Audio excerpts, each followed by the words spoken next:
Hoy te proponemos un viaje a una región olvidada de Nueva Inglaterra, donde lo indescriptible asoma entre los árboles. Tras cada palabra se esconde un eco de ranas, aullidos de chotacabras y susurros de pergaminos antiguos.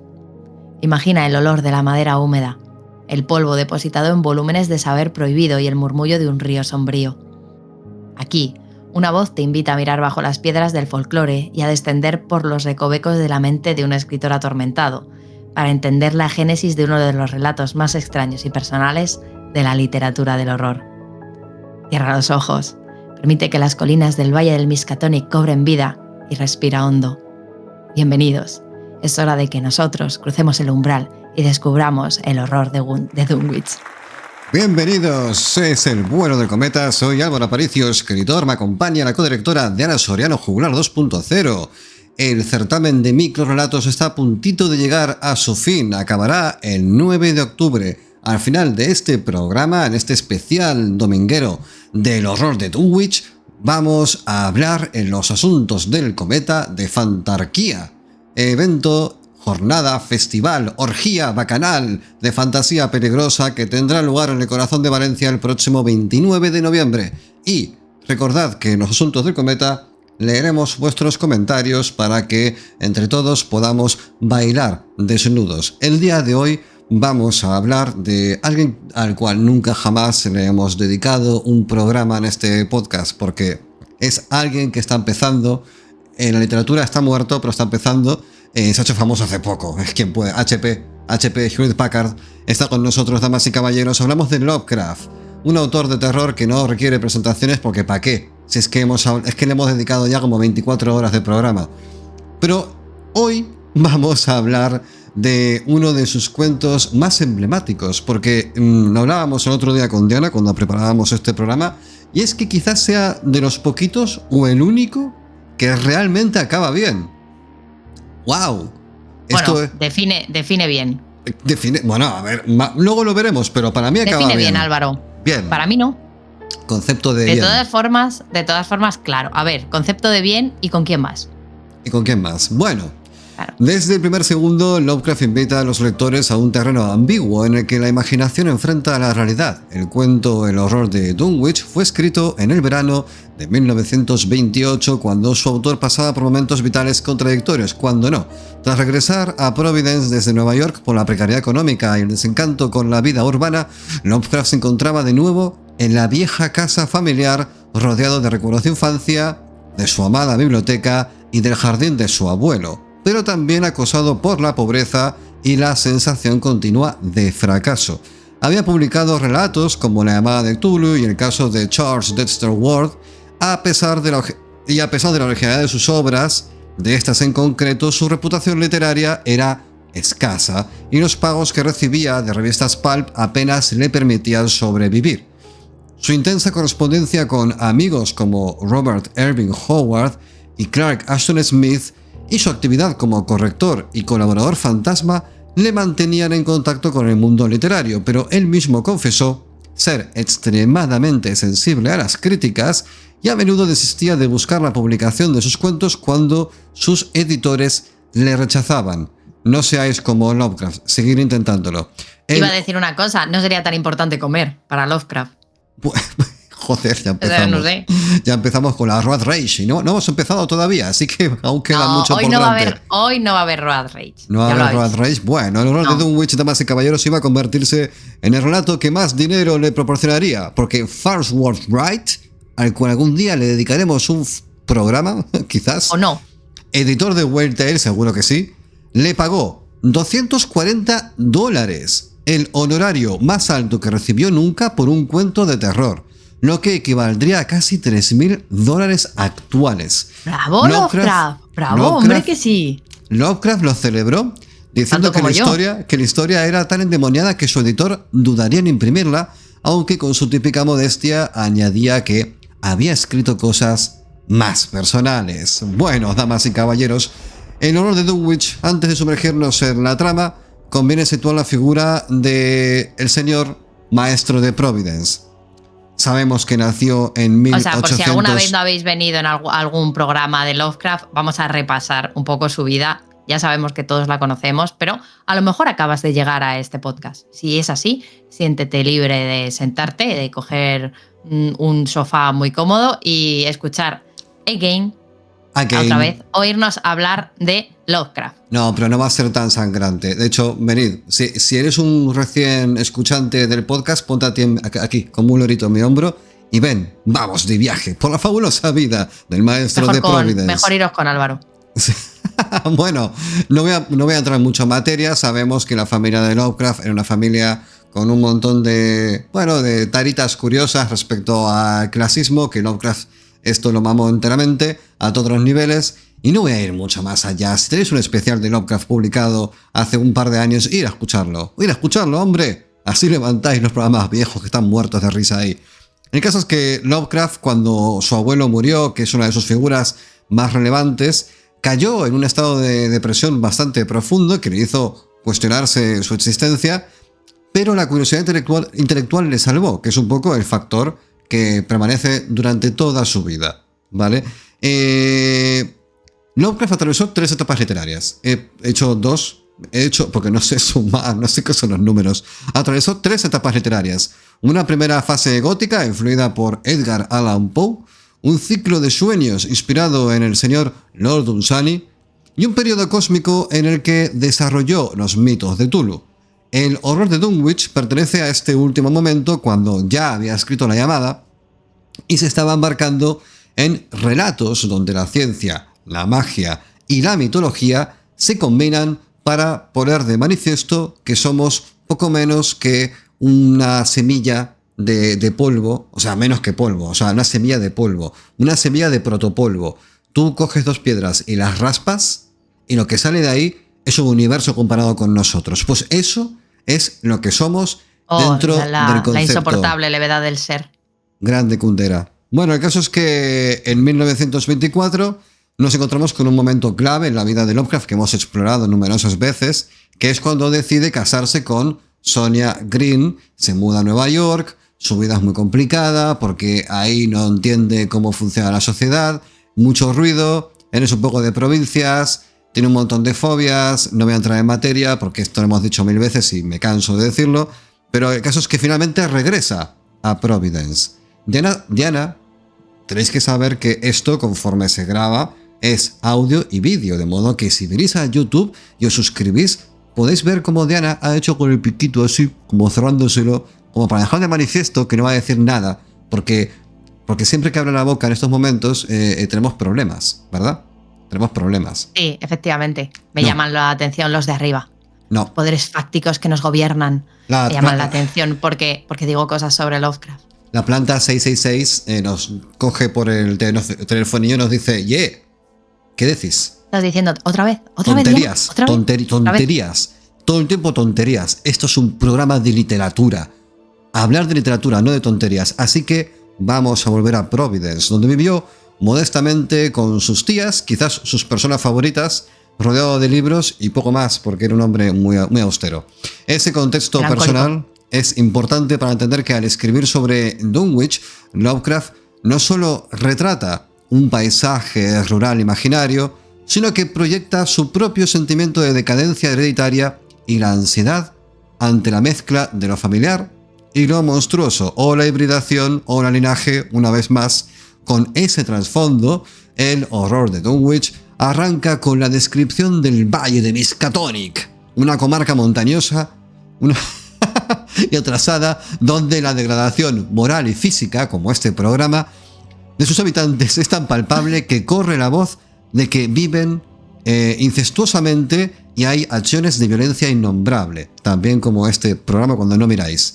Los chotacabras, que son eso que todos nosotros hemos leído alguna vez en Lovecraft y hemos dicho, ¿es un nick? ¿Qué cojopios? ¿Qué es eso? ¿Qué es un nick? O sea, chotacabras entró al servidor. Porque ¿qué es eso? Bueno, los chotacabras son unas aves nocturnas que en el folclore de Nueva Inglaterra capturan el alma de los moribundos. Bueno, estos pajarillos ríen al atardecer y entre monolitos megalíticos que desprenden un hedor indescriptible y un rumor sobre ritos ancestrales que recorren los pueblos vecinos, todo aquí tenemos el caldo de cultivo de lo que será la historia, el horror de Dunwich. Lovecraft había dicho a su amigo August Derleth que ambientó la historia en las colinas de la alta cuenca del Miskatonic y que esta región era un eco de la campiña de Massachusetts, en concreto en los pueblos en decadencia como Wilbraham, Monson y Hamden, que tienen que ser como... Un saludo a la gente de esos pueblos, los queremos mucho y ahora son pueblos maravillosos. ¿Tú crees? Debe ser como en Almansa, el Vétera y la Cantarilla de España, que son 3 pueblos que a lo mejor vas y hay 3 casas. Un beso a esos pueblos, por favor. El pueblo ficticio de En uno de Dunwich, ellos vive mi tía, por cierto. Gracias. Bueno, y por eso mismo lo digo. El pueblo ficticio de Dunwich parece suspendido en el tiempo. Casas inclinadas, tías de Diana, cercas rotas, caminos sin asfaltar, nombres de familias que repiten generaciones de consanguinidad. Dios mío, los Borbones han aparecido. La primera frase del cuento dice: cuando uno toma la carretera que sale de Aylesbury por el valle de Miskatonic, puede que llegue a un cruce de caminos donde los rumores comienzan a ser tan espesos como la niebla. Esa imagen del viajero, que se adentra en un territorio misterioso, actúa como un espejo de la propia incursión del lector en un universo que oscila entre la modernidad científica y lo primitivo. Querida Diana. Bueno, Wilbur Whateley, el protagonista del relato, nace el 1 de febrero de 1913 de la joven Lavinia Whateley y de un padre desconocido. ¿Qué nos puedes contar de esta maravillosa historia de amor? Desde el principio, su nacimiento está envuelto en rumores, pues esa misma noche se oyen en la granja de los Whateley movimientos extraños. Los perros aúllan y los viejos de la comarca recuerdan leyendas de cultos paganos. Wilbur crece a una velocidad sobrenatural. A los 11 meses ya camina y habla como un niño de 4 años. Ese percentil, Ese percentil. Me imagino a la madre yendo al pediatra. ¿Y mi hijo en qué percentil está? Pues en el 1 millón. ¡Hostia, qué guay! Todas las madres súper orgullosas con el tema del percentil. Sí, la verdad es que sí. Pues el mío está más alto. Claro que sí. Mi hijo habla ya, tiene 3 meses. Sí, total. Pues anda que Wilbur. Bueno, a los 11 meses ya camina y habla como un niño de 4 años. Su piel es correosa, sus ojos están anormalmente separados, es un poco como una... Bueno, en fin. Exhala un olor a cabra y emite silbidos en lugar de palabras. ¿Con quién está hablando ese niño? Su abuelo, el anciano y siniestro Osborne Whateley, le enseña a leer textos arcanos como el Necronomicon y lo instruye en los ritos de Yog-Sothoth. Wow, ya estamos entrando en materia. Hombre. Cuando su madre desaparece misteriosamente, se dice que fue sacrificada por el propio culto, no sabemos, Wilbur se dedica por completo al estudio de la magia con su abuelo. ¿Pero quién es Wilbur Whateley? Wilbur es un niño que nació con dientes, bueno, algunos reyes europeos también. Su madre, Lavinia, era una mujer albina, solitaria, hija del viejo Whateley, que hablaba con voces que nadie más oía. En las colinas de Dunwich, entre establos y rezos deformes, vino al mundo un niño que ni siquiera lloró al nacer. Decían que su padre era invisible, un dios sin nombre, uno de esos que los humanos invocan pero jamás deberían ver. Wilbur creció con la inteligencia de un adulto y el cuerpo de un monstruo. Aprendió efectivamente a leer el Necronomicon antes de cumplir los 10 años. Hablaba lenguas que no pertenecen a la tierra y miraba al cielo con un hambre que no era humana. Su mente era un espejo astillado. Mitad hombre, mitad abismo, soñaba con abrir puertas entre los mundos, con reunir a su hermano oculto y contraer a su verdadero padre a esta realidad.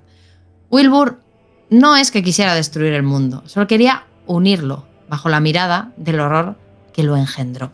Wow, el horror de Dunwich, damas y caballeros, porque a un crío que con 11 meses parece un inspector de Hacienda, qué mejor idea que darle un Necronomicon, ¿verdad?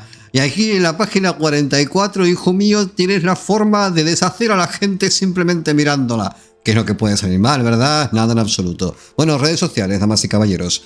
Vuelo del Cometa está en Twitter, está en Threads, en Blue Sky, en Instagram, en Facebook. Estamos grabando en YouTube para todo worldwide. Estamos en todas partes. ¿Y qué más os puedo decir aparte de estar en iVoox? Pues que estamos en iVoox y que si nos apoyáis en iVoox también nos podéis escuchar en Spotify y no sé si también Apple Podcast. No me acuerdo cómo funcionaba esto, pero el caso es que estamos por ahí. Vamos a hacer una cosa antes de arrancar. Estás muteada, por cierto, te acabo de escuchar hablar. Ah, vale, perfecto. ¿Me has hablado como una especie de psicofonía a propósito? ¿Por qué me escuchas? ¿Por qué me escuchas si me tienes muteada? ¿Qué está pasando? O sea, si yo me muteo, ¿tú me escuchas? Te estoy viendo. Ya soy una voz en tu cabeza. Eres una voz en mi cabeza. Soy una voz en la cabeza. Soy un constructo de Álvaro. Él necesitaba una voz que le respondiera en los programas y me creó. Sí, efectivamente es lo que ha sucedido ahora mismo. Quiero dar las gracias a todos los mecenas de iBots y también de Patreon, que os habéis unido en tiempo reciente a apoyar la causa Bueno Cometera para que esto vuele cada día más alto y más fuerte. Y quería comentar, antes de entrar en el primer bloque de lectura que tenemos aquí preparado, hemos creado ya un canal de difusión en Telegram porque el grupo de chat era un poco caótico. Sigue existiendo, va a existir los dos, pero ahora quien quiera estar al día de las novedades del vuelo del cometa sin necesidad de interactuar con seres humanos, puede entrar en el canal de difusión que hemos creado. Ahora mismo somos un montón de personas, todos peligrosos, así que es un lugar estupendo para no hablar con nadie. Simplemente ver cómo surgen las novedades. Si sois de los que os descargáis las entradas para presentar el QR en una máquina, para no hablar con nadie, este es vuestro lugar. ¡Wow! Maravilloso. Sí, exacto. Bueno, vamos a meternos ya con el bloque de lecturas. Recordad que en el Patreon del vuelo del cometa también os podéis apoyar. Dicho esto, gracias a vuestra ayuda, esto continúa, cada día sale mejor, somos más felices, todo tiene sentido. Y el sentido de propósito hace que todo sea maravilloso, ¿verdad? Bueno, voy a dejar de dar la puta chapa. Contentos. Estamos contentísimos porque vamos a entrar en el primer bloque de lectura, querida Diana Soriano, o Rapsoda, arpista, narradora, tecnonarradora, querida compañera y codirectora. 3, 2, 1, vamos allá.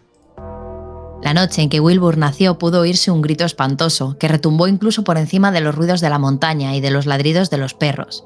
Pero que se sepa, ni médico ni comadrona alguna estuvieron presentes en su llegada al mundo. Los vecinos no supieron nada del parto hasta pasada una semana, en que el viejo Wateley recorrió en su trineo el nevado camino que separaba su casa de Dunwich y se puso a hablar de forma incoherente al grupo de aldeanos reunidos en la tienda de Osborne. Parecía como si se hubiera producido un cambio en el anciano, como si un elemento subeptricio nuevo se hubiese introducido en su omnibulado cerebro, transformándole de objeto en sujeto de temor.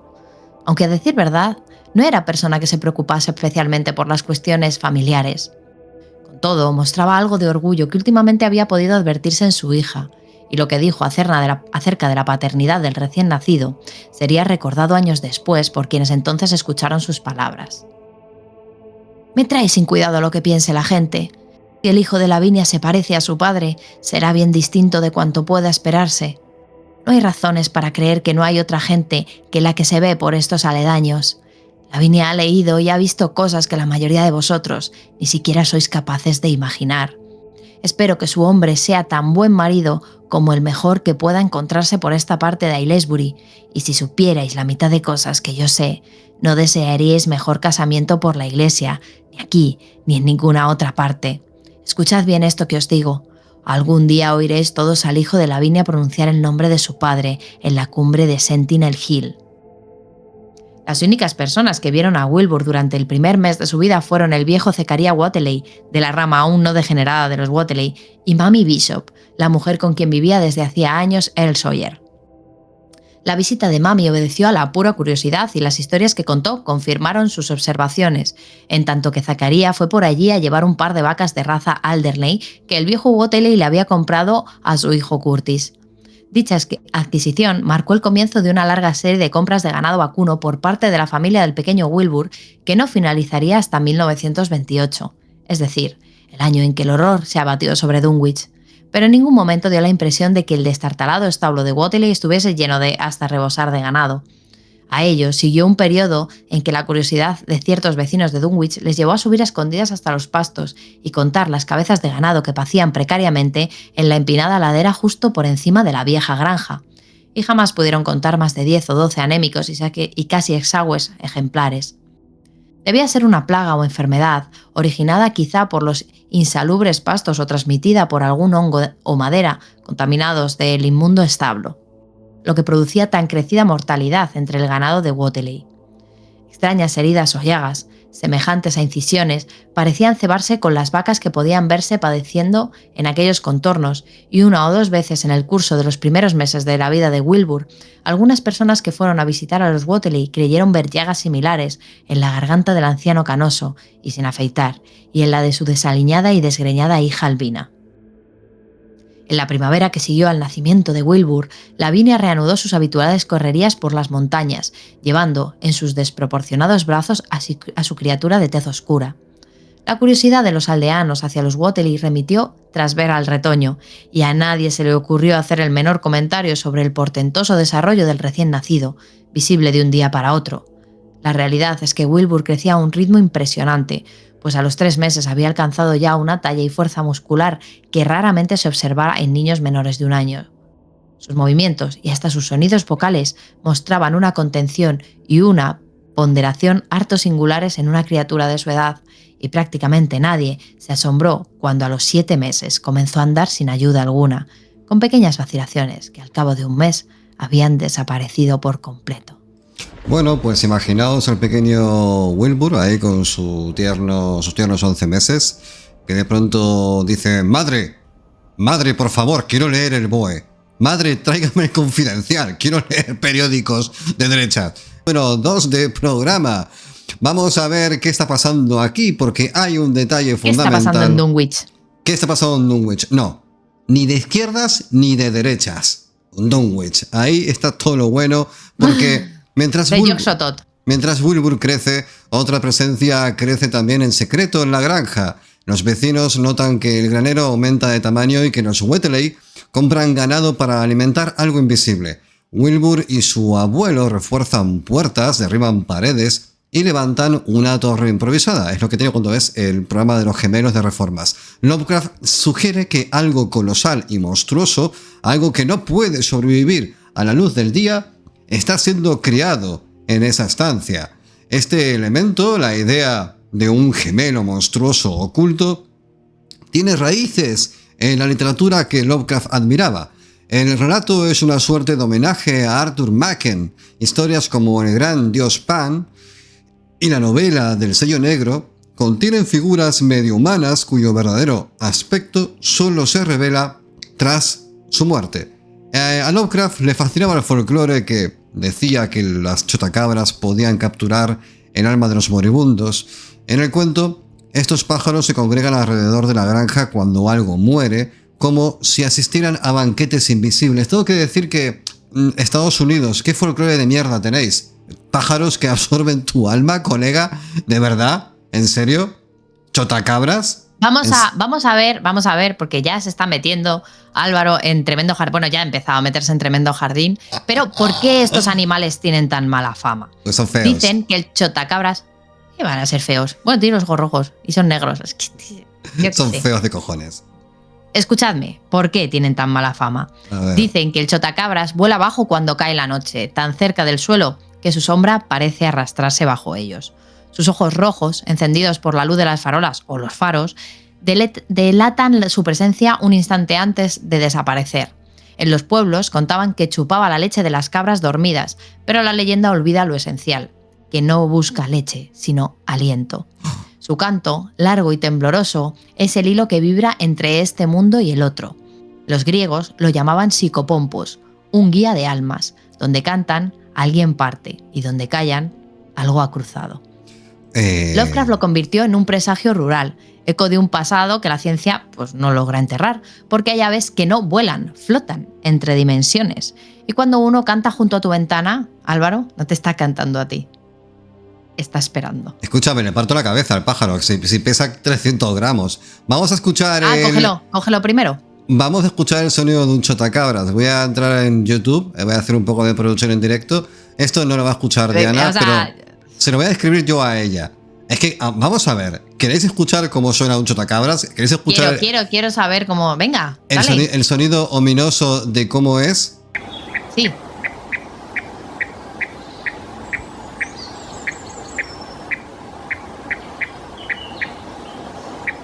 Escuchas un sonido muy normal, hace quick, poco más, un segundo. Espera. Voy a adelantar el vídeo un segundo, a ver si se escucha algo un poco más ominoso.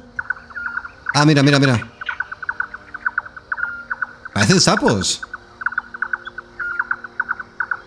Tengo que decir Parecen sapos, sí. Que en muchas mitologías donde vivir a caballo entre dos elementos, como pueden ser los árboles que viven en el cielo, que viven en la tierra y que viven en el agua, que están en los tres elementos, son criaturas liminales. Los pájaros, en este caso, que viven en el reino del cielo y en el reino de la tierra, porque pueden caminar y también pueden volar, son esas criaturas liminales que entran en contacto con ambos reinos. Y que sean psicopompos, que sean este concepto de, pues, a ver, tú cuando no tenías luz, ni esas movidas que te pones por ahí detrás, que parece de todo menos un sitio de literatura. Parece un prostíbulo de Cuenca esto, ¿Qué nos vendes, Álvaro? ¿Qué nos estás vendiendo? O sea, nada, yo te lo compro, pero ¿qué nos estás vendiendo? Sé claro, por favor. El caso es, cuando tú estás en un sitio oscuro y de repente, antes del alba, empieza a cantar un bicho y canta no un bicho, sino cientos de miles de bichos, pues igual un poquito de acojone que da. Bueno, también puedes pensar, familia, hoy se come, sales con la... Bueno, en fin. Vamos a ver... Pero si queréis explorar estos dos caminos, si el mío, el bonito, o el mundano de Álvaro, podéis apuntaros a nuestra Academia Oscura en el Patreon de Álvaro Aparicio. Las clases las da él. Es una academia de terror verdadero, centrada en estudiar terror. La última clase la tuvimos de terror suburbial, muy interesante, y la siguiente va a ser de terror espacial. Si queréis apuntaros, podéis ir a la web de Álvaro Aparicio, a Patreon o a nuestras redes sociales y ahí tenéis el enlace donde vosotros queráis. Veniros, va a estar interesante. Va a decir Wilbur con 11 meses, padre, quiero escribir un cuento de terror, apúnteme a la Academia Oscura. Y padre, soy un cuento de terror, déjame escribirme. Padre le va a decir, escribe una puta autobiografía, colega. Bueno, el crecimiento y educación de Wilbur guardan un inquietante parecido con la propia vida de Lovecraft, joder qué mal. Robert Price señaló que la relación entre Wilbur y su abuelo recuerda a la de Lovecraft con el suyo, un niño precoz que aprendió a leer a los 3 años sumergido en bibliotecas antiguas y en historias de culturas perdidas. Una cosa interesante, y es que me estoy viendo la serie de Ed Gein, que por cierto es un poco floja, pero no deja de ser una serie de psicópatas y eso siempre es divertido. Qué mal ha sonado esto. Y ahí te cuentan mucho y muy bien, me encanta esta frase, mucho y muy bien, te cuentan cómo los niños de aquel entonces juntaban, por ejemplo, cromos de cabezas reducidas de los mares del sur, de los jíbaros. Y son cromos francamente crepis. Quiero decir que estos niños leían manuales y leían revistas donde lo más turbio, o sea, la Deep Web a día de hoy eran las revistas de aquel entonces. Antes no había una cultura para niños. Ahora sí, tenemos cuentos y tenemos cultura para niños, pero antes no. Pero yo no me estoy refiriendo a antes, hace 500 años, o hace 300 años, o hace 200 años. No. Hace 50 años tampoco había cultura para niños. Entonces, ¿con qué jugaban los niños? Pues con lo que había. Claro. Y si lo que cogías eran los huesos del cocido para jugar a las tabas, pues jugabas con huesos. Y ahora tú ves a tu hijo coger un hueso o algo mínimamente sucio del suelo y te dan los 7 males. Pero porque el valor de la vida no es el mismo.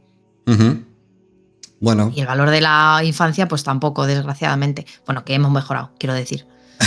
Vale, esa es tu conclusión. No al revés, ¿eh? No. O sea, no quiero decir, ¿sabes? ¿Entendéis? Ajá. Que no soy Herodes. Vale, Herodes. Otro crítico citado en un blog en español destaca que el autor volcó en la figura de Wilbur parte de su propia biografía. Un niño solitario, dominado por una madre obsesiva, que se refugia en la imaginación y en los libros, por supuesto, el Necronomicon. Sin embargo, Lovecraft invertía el símbolo. Allí donde él veía su sensibilidad y su amor por la erudición, el personaje deformado, es decir, Wilbur, con rasgos caprinos y tendencias malignas, bueno, era como una especie de alter ego chungo. Este autorretrato distorsionado sugiere que Lovecraft veía su linaje como maldito, quizá por la enfermedad mental de sus padres y por la degeneración que asolaba a su familia. En cartas a amigos confesó sentir asco por su propio aspecto y en relatos anteriores como El extraño, presentaba a un narrador que descubre que él mismo es una criatura monstruosa marginada por la sociedad. El horror de Dunwich lleva esa idea más lejos. Ya no se trata solamente de la marginación de ser feo, sino del anuncio de un apocalipsis cósmico provocado por un linaje contaminado. Bueno, la segunda parte del cuento se centra en la juventud de Wilbur y en su búsqueda del conocimiento prohibido. Antes de morir, su abuelo le encarga traducir una copia del Necronomicon. Y al completar el ritual que abrirá las puertas del cosmos a Yog-Sothoth, cuando acabe la traducción. Con apenas 15 años, Wilbur mide casi 2 metros, es un Waltrapa, un mostrenco, y posee una fuerza sobrenatural. Su piel está cubierta de pelo rubicundo y su voz se vuelve más gutural. Padre, lléveme a bachiller. Es aborrecido por los perros, lo que lo obliga a ir armado. En una escena crucial, viaja a la Universidad Miskatonic en Arkham para robar el ejemplar del Necronomicon porque su propia copia está incompleta. Los bibliotecarios, el Dr. Armitage, el profesor Morgan y el Dr. Rice sospechan de él por su aspecto. ¿Te has fijado? Parece un hombre lobo. Quizás sea un monstruo. Bueno, gente que es muy sagaz.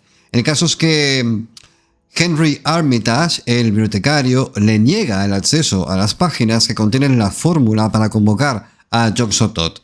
Él le dijo, háztelo tú mismo. Esa noche, Wilbur intenta forzar la biblioteca y es desgarrado por el perro guardián. Moribundo revela su verdadera naturaleza.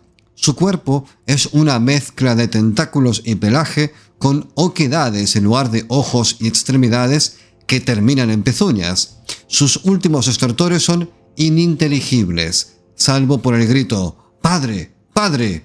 Yog-Sothoth, que remite tanto a su progenitor cósmico como al anhelo de Lovecraft por su padre ausente. Su padre real, por cierto, murió en un manicomio cuando él era niño. El patetismo... Tenía sífilis, ¿no? Ay, no me acuerdo. Estaba chungo el hombre, y aguantó un periodo largo ahí. El patetismo de la escena sugiere que el monstruo también anhela ser comprendido, querida Diana. Efectivamente, pero antes has mencionado el Necronomicon. ¿Qué es esto del Necronomicon? Yo sé que hemos hablado mucho, pero vamos a poner un poco negro sobre blanco, ¿se dice? Ese es el dicho. Como tú quieras, ¿Sí? reina. Sí. Vamos, que el Necronomicon no existe, pero todos lo hemos visto. Lo hemos imaginado en las manos de eruditos que pierden la cordura, en bibliotecas que no deberían existir, en los susurros de quienes creen que el conocimiento puede romper la realidad. Lovecraft lo llamó el libro de los muertos, el libro de los nombres muertos en concreto, y le dio un autor imposible, Abdul al-Harred, el árabe loco. Si queréis saber más de lo que pasó para que este señor escribiera lo que escribió, podéis ir a el cuento a propósito de Lovecraft, Abdul al-Harred, a propósito del Necronomicon, y leerlo en Ediciones El Transbordador, porque Álvaro Aparicio te lo explica todo allí. Wow. ¿Pero qué es esto, no? En sus páginas se describe el universo como una jaula fracturada, y se dice que aquel que lea demasiado comprenderá que no hay arriba ni abajo, solo puertas. El Necronomicon es la metáfora perfecta del pecado intelectual, la sed de saber de lo que no está hecho para los ojos humanos. Wilbur lo codicia y Armitage lo teme, y el lector pues lo busca en cada relato porque tela lo que hay ahí dentro. Porque aunque Lovecraft juró que era invención, cada generación encuentra un ejemplar similar, ¿no? Un ejemplar distinto. Quizás sea eso lo que significa estar maldito, leer un libro que aún no ha sido escrito o que quizás nunca se escribió. En cualquier caso, el Necronomicon tiene un lore maravilloso y extensísimo hasta llegar a pensar algunas personas que era algo real y a buscarlo en bibliotecas y en lugares como la Biblioteca de Buenos Aires, regentada por nuestro padre, Borges. Jorge Luis Borges, ojalá sea nuestro padre de todos nosotros. Sí, ahí, hace mucho que no lo nombrábamos, ahí este buen hombre le hizo una ficha al Necronomicon, tremendo troll de su época. Porque todos los guachines iban a dar por culo, ¿este libro existe o no existe? Y Borges dijo, mira, me tenéis hasta el moño. Voy a inventarme una ficha para que lo busquéis, penséis que es de verdad y os jodáis. Así que Como desesperados. alimentó el mito. ¿Os imagináis que el Necronomicon es el diario de un primigenio adolescente? Y pone día 44, joder, mi padre primigenio puto azatot me quitó el móvil, tengo que estudiar, no me deja ponerme música, tengo exámenes, ay, de verdad, el puto firmamento, ¿cuántas estrellas? No me las puedo aprender todas. Y así todo el tiempo. Y él está todo el día ahí rodeado de flautistas. Me tiene hasta las narices. Todo el tiempo, y solamente le hacen caso Viejo a de él. mierda. Es un viejo de mierda. Bueno, con la muerte de Wilbur comienza la tercera parte del cuento que nos ocupa el día de hoy. Tengo muchísimo calor, creo que estoy menopáusico perdido.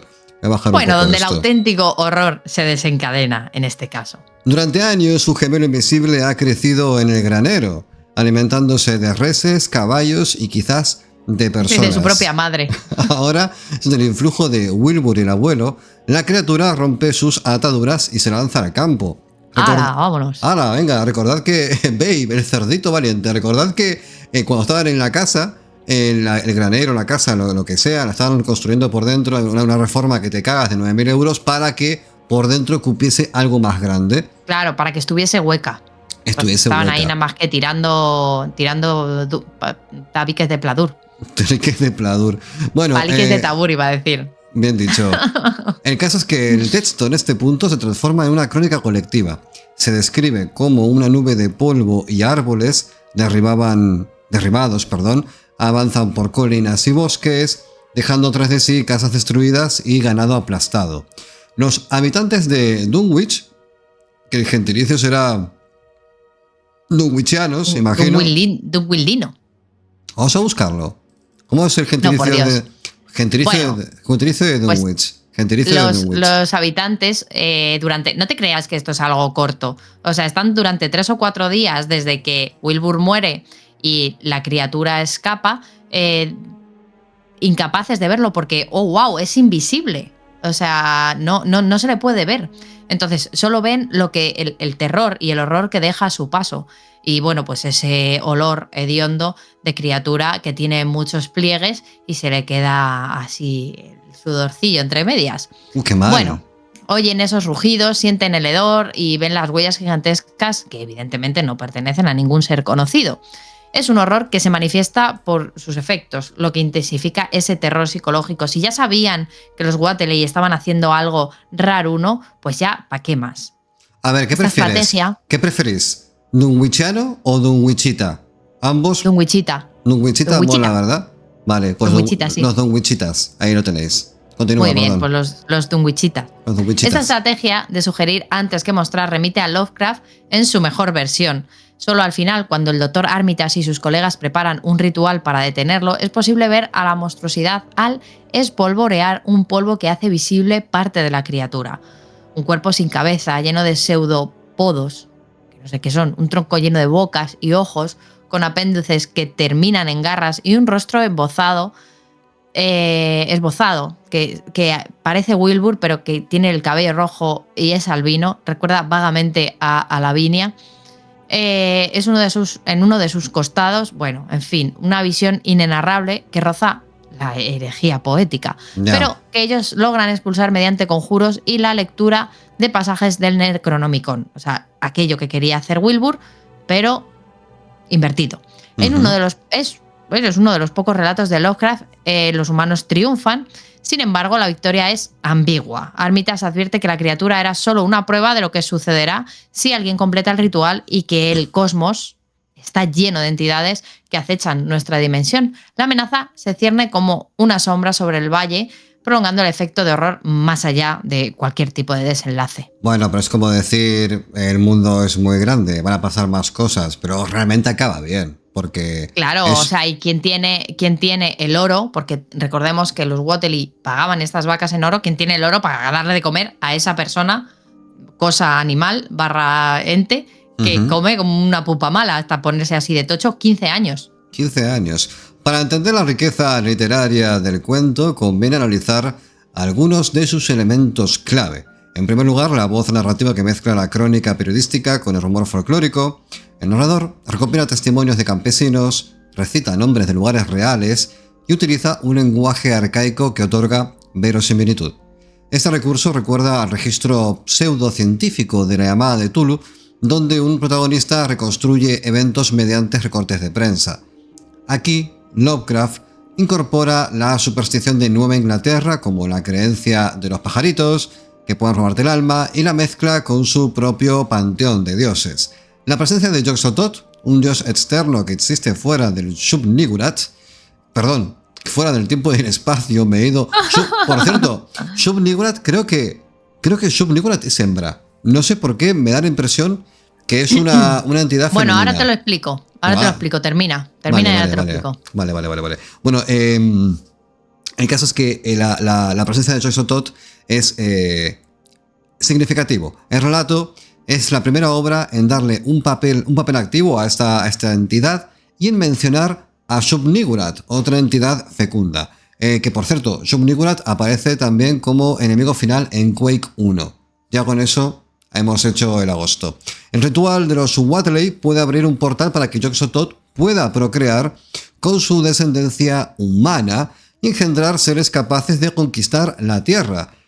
Este elemento de unión entre los humanos, entre lo humano y lo divino, deriva del horror cósmico que Lovecraft desarrolló en su obra. Nuestros dioses no son benévolos, son fuerzas incomprensibles que ven a la humanidad como un accidente.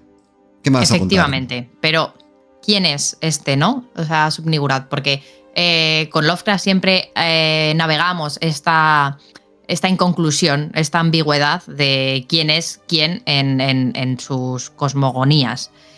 Digamos que Shub-Niggurath no tiene un rostro definido, solo son bocas, miles, millones abriéndose y cerrándose en un rumor de fertilidad y podredumbre. En los rituales antiguos la llamaban la cabra negra del bosque con 1 millar de retoños. Una diosa, efectivamente, que pare criaturas sin forma bajo árboles retorcidos y lunas enfermas.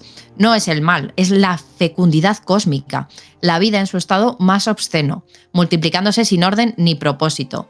Donde los dioses crean con geometría, Shub-Niggurath engendra febrilmente. Los Whatley la adoran en las colinas de Dunwich, sacrificando cabras a cambio de conocimiento y mezclando la sangre de lo humano con lo inhumano. Lovecraft la menciona apenas unas veces, ¿no? Pero su sombra cubre toda su obra. La idea de que el universo entero palpita, cotea y se reproduce en formas que la mente humana no puede soportar, porque no hay mayor terror, y esto es así, que descubrir que la vida misma está de parte de Shub-Niggurath. Estamos jodidos. Bueno, ¿tienes pensado hacer alguna explicación de estas sobre Yog-Sothoth o me puedo lanzar? Sí. Vale, no digo nada entonces, lo acabo de ver en la escaleta. Ah, bien. No. ¿Quieres que la haga ya? No, vamos. ¿Explicamos ya quién es? Vamos a dejar un poco de espacio para que las buenas gentes que han acudido esta noche, este domingo maravilloso, escuchar el horror de Dunwich. Así lo planeé yo. Sí, muy bien, fantástico. Vamos a hablar que, bueno, el motivo del forastero y el rechazo social es el segundo punto clave de este cuento, porque Wilbur es un outsider en Dunwich, un ser que causa repulsión y miedo. Los habitantes le temen porque no es de los suyos, pero también porque su presencia recuerda los pecados secretos de la comunidad, aquellas antiguas orgías en el cuarto oscuro, las prácticas de endogamia y los pactos con antiguas deidades. ¡Ay, mis paganitos! Lovecraft jugaba constantemente con esta figura del forastero. Los paganos, ¿eh? Bueno, no sé, en Midsommar sí. Lovecraft jugaba todo el tiempo con esto, que es un poco el pez fuera del agua también. En El extraño, ya hemos hablado de esto, en La sombra sobre Innsmouth, el narrador se horroriza al saber que comparte sangre con seres anfibios y sin embargo, al final se siente atraído por el mar. Esto, del cuento, de la novela corta, mejor dicho, La sombra sobre Innsmouth, es posiblemente el mayor acierto, porque en lugar de rechazar esa llamada de los océanos, al final, cuando acaba adoptando la forma física, porque su cerebro, su genética, su lo que sea, acaba convirtiéndolo en una especie de protohombre pez, es normal amar aquello para lo que ha sido concebido. Es un gran acierto de la obra de Lovecraft y posiblemente en unos meses le dediquemos un programa. Mientras tanto, también podemos hablar de En el color surgido del espacio, un meteorito contamina la Tierra de un granjero y transforma a su familia en criaturas deformes. En todas estas historias, los protagonistas se enfrentan a la realidad de que ellos mismos son parte del horror que investigan. En el horror de Dunwich, Lovecraft invierte esta idea. Aquí los personajes, como Armitage, no están emparentados con la amenaza, pero aún así deben enfrentarse a ella. La lucha entre el bien, los eruditos, y el mal, los Wateley y sus dioses, otorga a la historia una estructura más convencional, algo que críticos como St. Joshi consideraron un error estético. Sin embargo, esa estructura permitió a Lovecraft experimentar con la tensión narrativa y obtener un efecto cinematográfico maravilloso. Yo no sé por qué Joshi considera esto un fallo estético. No lo sé, a mí la sombra, o sea, a mí el horror de Dunwich, tengo que decir que creo que es mi obra favorita de Lovecraft. No solo porque dura un poquito más y explica también un poquito más, sino por el tono en el que está escrito. Es verdad que es su estilo, es rimbombante, es un poco denso de leer, pero aún así explica mucho más, claro, porque te tiene tiempo de desarrollar. Claro. No es en las montañas de la locura, que te quedas un poquito igual de que como llegaste. Y también porque en el cuento, conforme lees a Wilbur Wateley, ves reminiscencias de Ana Soriano. Ves, fíjate, que parece listo, ¿verdad? Qué rápido crece. Joder, es un poco feo, pero es querible. Y es nuestro vuelo del cometa. Es nuestro vuelo del cometa. Bueno, vamos a continuar con Dunwich, ¿verdad? Quiero explicaros por qué Dunwich y los Wateley encarnan el corazón del horror Lovecraftiano. Dunwich no aparece en los mapas, pero se reconoce al instante. Un valle hundido en la niebla, rodeado de colinas que parecen vigilarlo. Allí el tiempo se ha detenido y lo que aún respira lo hace con mucho esfuerzo. Entre sus casas torcidas vive la familia Wateley aislada del resto, heredera de una sangre que no debería existir. El viejo Wateley murmura oraciones en idiomas olvidados. Su hija Lavinia, albina y solitaria, observa las estrellas esperando respuestas. Y su nieto, pues, nace con dientes y la mirada totalmente puesta en otro mundo. Dunwich es el cuerpo enfermo y los Wateley su corazón palpitante. Representan la podredumbre de una fe rural que ha confundido a los dioses con las sombras del bosque, la degeneración del aislamiento, el eco de un linaje que intenta devolver al universo aquello que nunca debió caer en la carne humana. Lovecraft no solo inventó un pueblo maldito, inventó la memoria del pecado ancestral. Y desde entonces, pues todo el valle envuelto en niebla nos parece un poco Dunwich. Sí. Norte de España. Cuando Armitage consigue descifrar en el diario de Wilbur, el cuento da un giro hacia lo más inquietante de todo el universo Lovecraftiano, la confirmación de que los Wateley no actúan por fe ni por locura, sino que actúan por obediencia. En esas páginas, escritas con una mezcla imposible de inglés arcaico y fórmulas sagradas, Armitage descubre que Wilbur mantenía una comunicación constante con entidades a los que llama los antiguos. No son deidades simbólicas ni metáforas teológicas, sino presencias reales, prehumanas, que se comunican desde más allá del tiempo y el espacio. Lovecraft construye aquí uno de los grandes pilares de su cosmogonía, el ser humano como accidente dentro de un universo ocupado por inteligencias incomprensibles. Wilbur no reza, dialoga, no invoca, recuerda. Su escritura revela que intenta cumplir un plan ancestral, abrir la puerta entre su mundo y el nuestro, permitiendo el retorno de Yog-Sothoth y de las potencias que lo acompañan. Para Armitage, el descubrimiento es devastador. Comprende que los Wateley no buscaban poder, sino alinearse con algo que ya estaba en marcha desde mucho antes que la historia misma. Y en ese punto, el horror de Dunwich deja de ser un cuento rural y se convierte, damas y caballeros, en una advertencia cósmica. La humanidad no teme a los dioses, teme a los herederos de su memoria. Y efectivamente hay aquí unos seres que aparecen en pocos cuentos de Lovecraft, pero ¿quiénes son estos antiguos con los que hablaba Wilbur? No son dioses ni demonios, son presencias anteriores a todo, fuerzas que existían antes del tiempo y que seguirán cuando la materia olvide lo que ha sido. En el horror de Dunwich, Wilbur se comunica con ellos como un hijo que intenta recordar su idioma natal. Pues, como ha dicho Álvaro, no reza, conversa. Lovecraft los concibió como arquitectos de la realidad, seres tan vastos que solo pueden ser comprendidos por fragmentos. Un sonido, una sombra, una geometría que se curva sola. Para el viejo Whateley y su linaje, los antiguos son maestros y promesa. El retorno de la pureza cósmica, la anulación de la carne y del límite humano. Wilbur no los teme porque les pertenece. Su inteligencia precoz no es un don, sino la herencia de ser del linaje de esos seres. Y cuando los antiguos le responden desde el vacío, no hablan con palabras, sino con el recuerdo de lo que fuimos antes de ser humanos.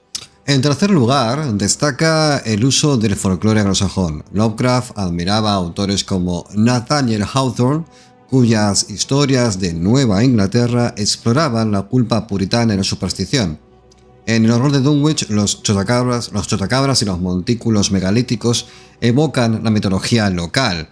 La alusión a que las brujas se reúnen en Sentinel Hill remite a las leyendas de Salem. De hecho, Lovecraft señaló en una carta que la región de Dunwich era una evocación vaga de los pueblos de Massachusetts, donde los árboles se retuercen y las montañas esconden cuevas. También se inspiró en historias de Ambrose Bierce y Marjorie Williams que hablaban de huellas invisibles y monstruos invisibles, y en la novela de Bram Stoker, La guarida del gusano blanco, donde un ser antiguo habita bajo tierra. Al mezclar esas fuentes, Lovecraft logró un ambiente único que combina el terror ancestral con la ciencia ficción.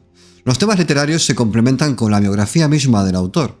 La vida de Lovecraft estaba marcada por la soledad, la enfermedad y la pérdida.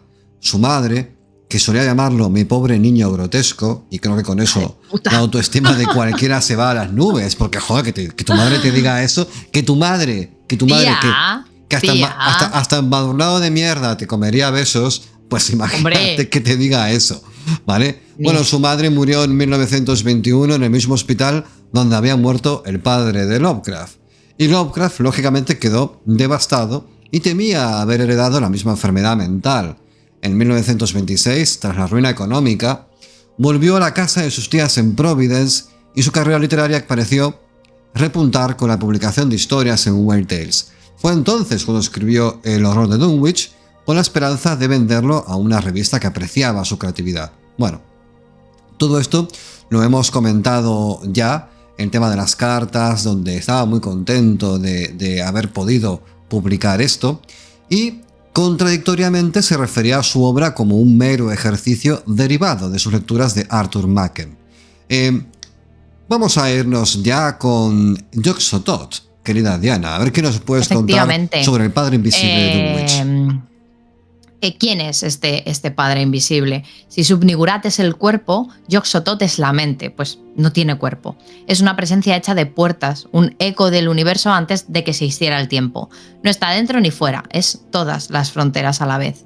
Lovecraft lo llamó la llave y el guardián del portal, porque en él se confunden el pasado, el presente y el futuro. Saber su nombre no es invocarlo, es abrirle paso.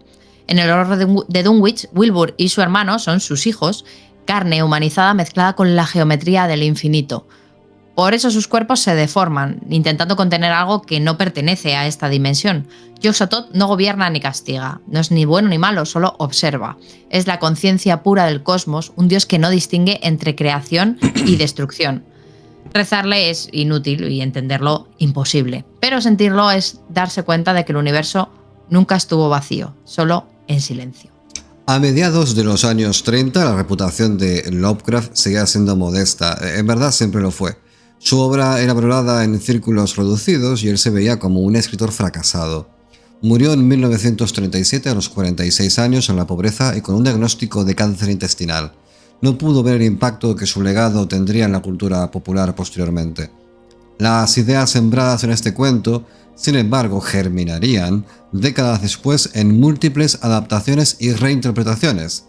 En 1970, el director Daniel Holler llevó la historia al cine en una película producida por Roger Corman y protagonizada por Dan Stockwell y Sandra Dee. El film transformó la oscura historia en una fantasía erótica y psicodélica. Estoy seguro de que Lovecraft hubiese flipado con esto. Wilbur se convierte en un seductor hipnótico que vive en la mansión Wateley entre pentagramas y cuerpos desnudos, y el clímax incluye efectos cromáticos alucinantes heredados de presupuestos limitados, pero seguro que alguna teteja Los se ve. 70. Los 70. Todo por las tetejas. La película es eso, sin más. Esta adaptación, muy distinta al cuento, evidentemente fue inicialmente más recibida por desviarse totalmente del material original, pero con el tiempo, bueno, alguno habrá que la valore. En 2009, Sci-Fi produjo otra versión televisiva con Geoffrey Combs, más fiel a la atmósfera rural, pero con presupuesto modesto.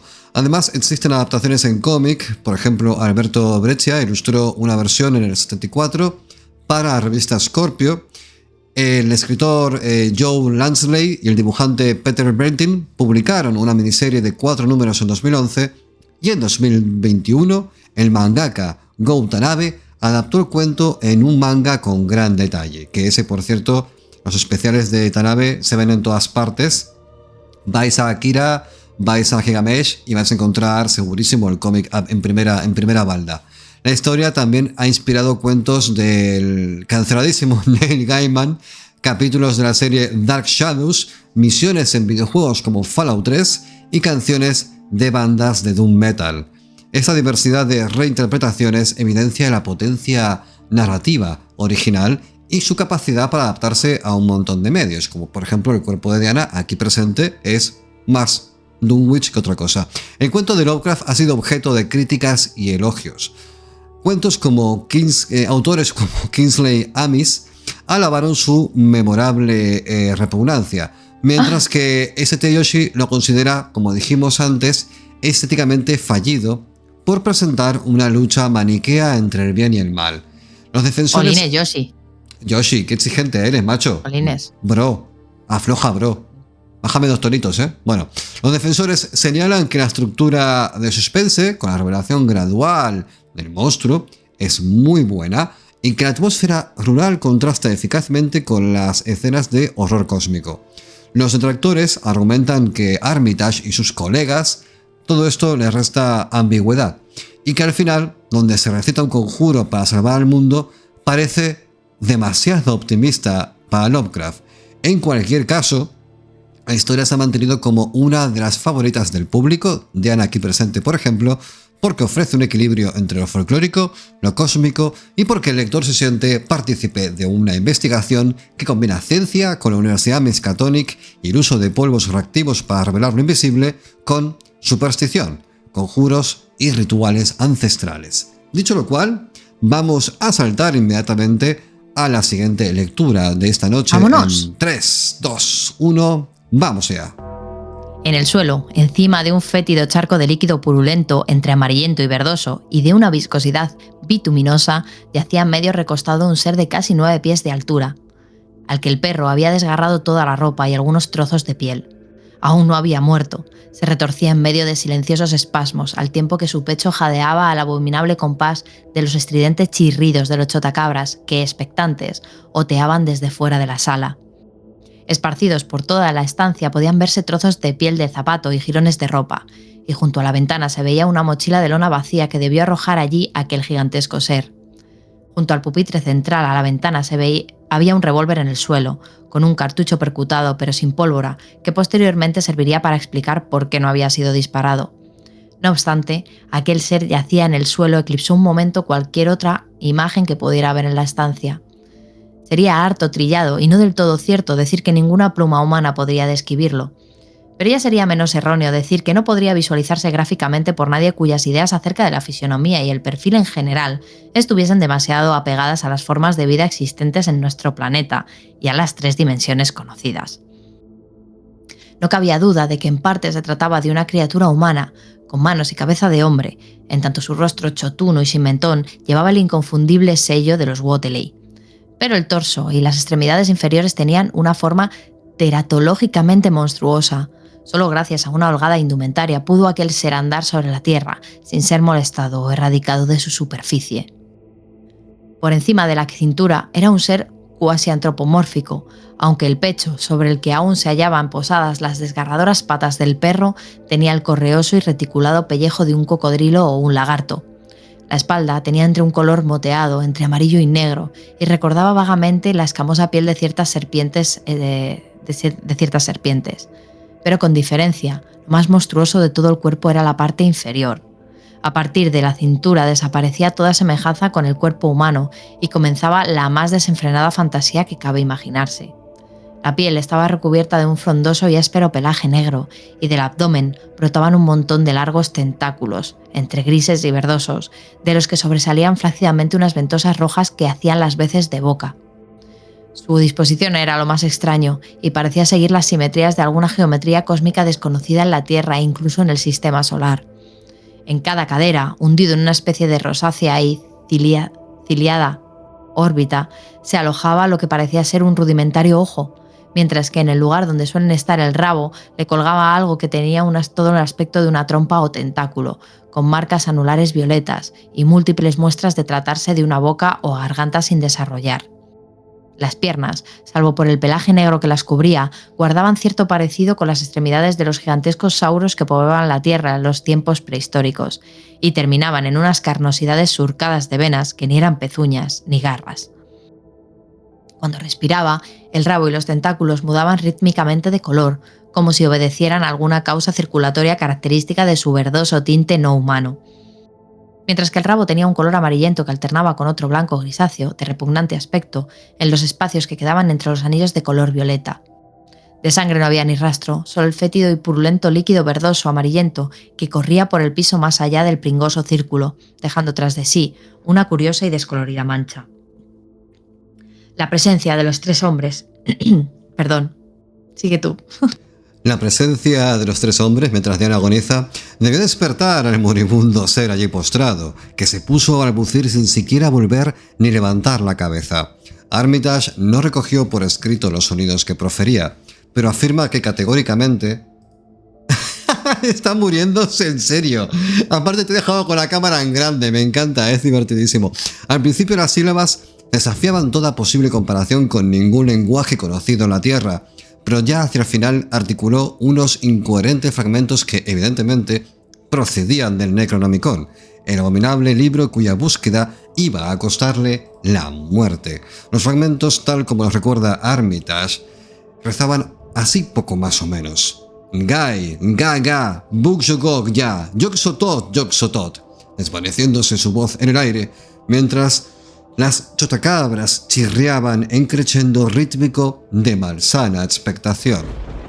Y con esto, damas y caballeros, vamos a meternos en la nota al pie. Diana, querida mía, descansa un segundo. Descansa, yo continúo. Gracias. ¿Qué secretos oculta la Universidad de Miskatonic y su bibliotecario, Henry Armitage? La Universidad de Miskatonic no figura en ningún mapa, pero todos sabemos dónde está. Entre los árboles torcidos de Arkham, junto al río que lleva su nombre, se alza su edificio de piedra gris, donde la ciencia y la superstición caminan por los mismos pasillos. Allí se estudian anatomías imposibles, se clasifican meteoritos que no pertenecen al sistema solar y, bajo llave, se guarda un ejemplar del Necronomicon.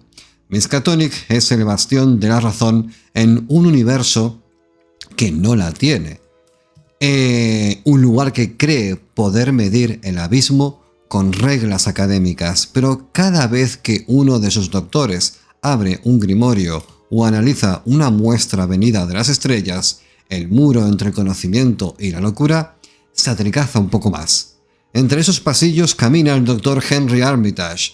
No es un héroe, aunque la historia lo pinte de esa manera. Es un bibliotecario que conoce demasiado, un hombre que custodia el Necronomicon sabiendo que leerlo es tentar al vacío. Cuando Wilbur Whateley intenta robarlo, Armitage no siente orgullo por pararlo, sino horror por comprender lo que estaba buscando. Sabe que cada palabra del libro es una grieta y que basta con entender una sola para que el mundo se agriete contigo. Después de Dunwich, seguirá custodiando su biblioteca, pero lo hará con otra mirada, la de quien ha aprendido que los libros a veces también te leen a ti. Bueno. Efectivamente. ¿Qué nos puedes contar de cómo Pues nada, reaccionó el mira, público? al final, ¿cómo reaccionó el público de la época al horror de Dunwich? Las primeras críticas oscilaron entre el entusiasmo y el escepticismo, claro. Algunos lectores de Waiter celebraron la atmósfera malsana, otros cuestionaron la coherencia del argumento. No obstante, el relato se convirtió en una de las historias más populares de Lovecraft gracias a su accesibilidad, porque no requiere tantos conocimientos previos del ciclo de Cthulhu, y la presencia de héroes que triunfan le otorga un final catártico, mola mogollón. Con el tiempo y con el auge del horror cósmico tras la Segunda Guerra Mundial, porque ya estábamos con otras mierdas, el cuento fue incluido en antologías escolares y estudiado en universidades como por ejemplo la de Miskatonic. No. Como ejemplo de literatura fantástica norteamericana del norte. Escritores como Stephen King ha citado a Lovecraft como una influencia. King, en su ensayo Danza Macabra, menciona la sensación de estar en un sitio al que no perteneces cuando lees a esta obra.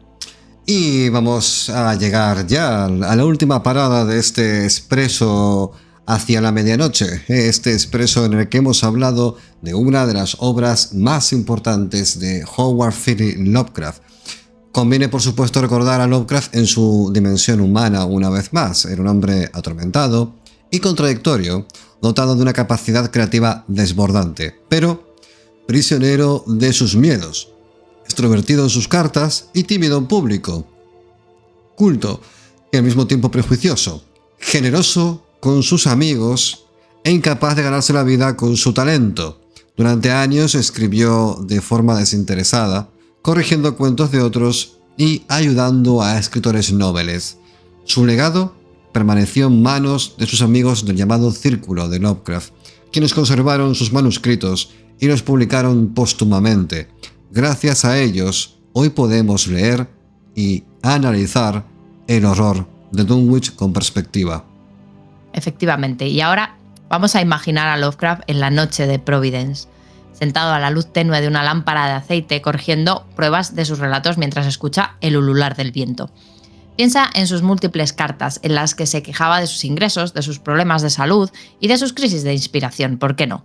De pronto, su pluma empieza a dibujar las colinas de un valle ficticio, la silueta de una granja ruinosa y la figura grotesca de un muchacho híbrido.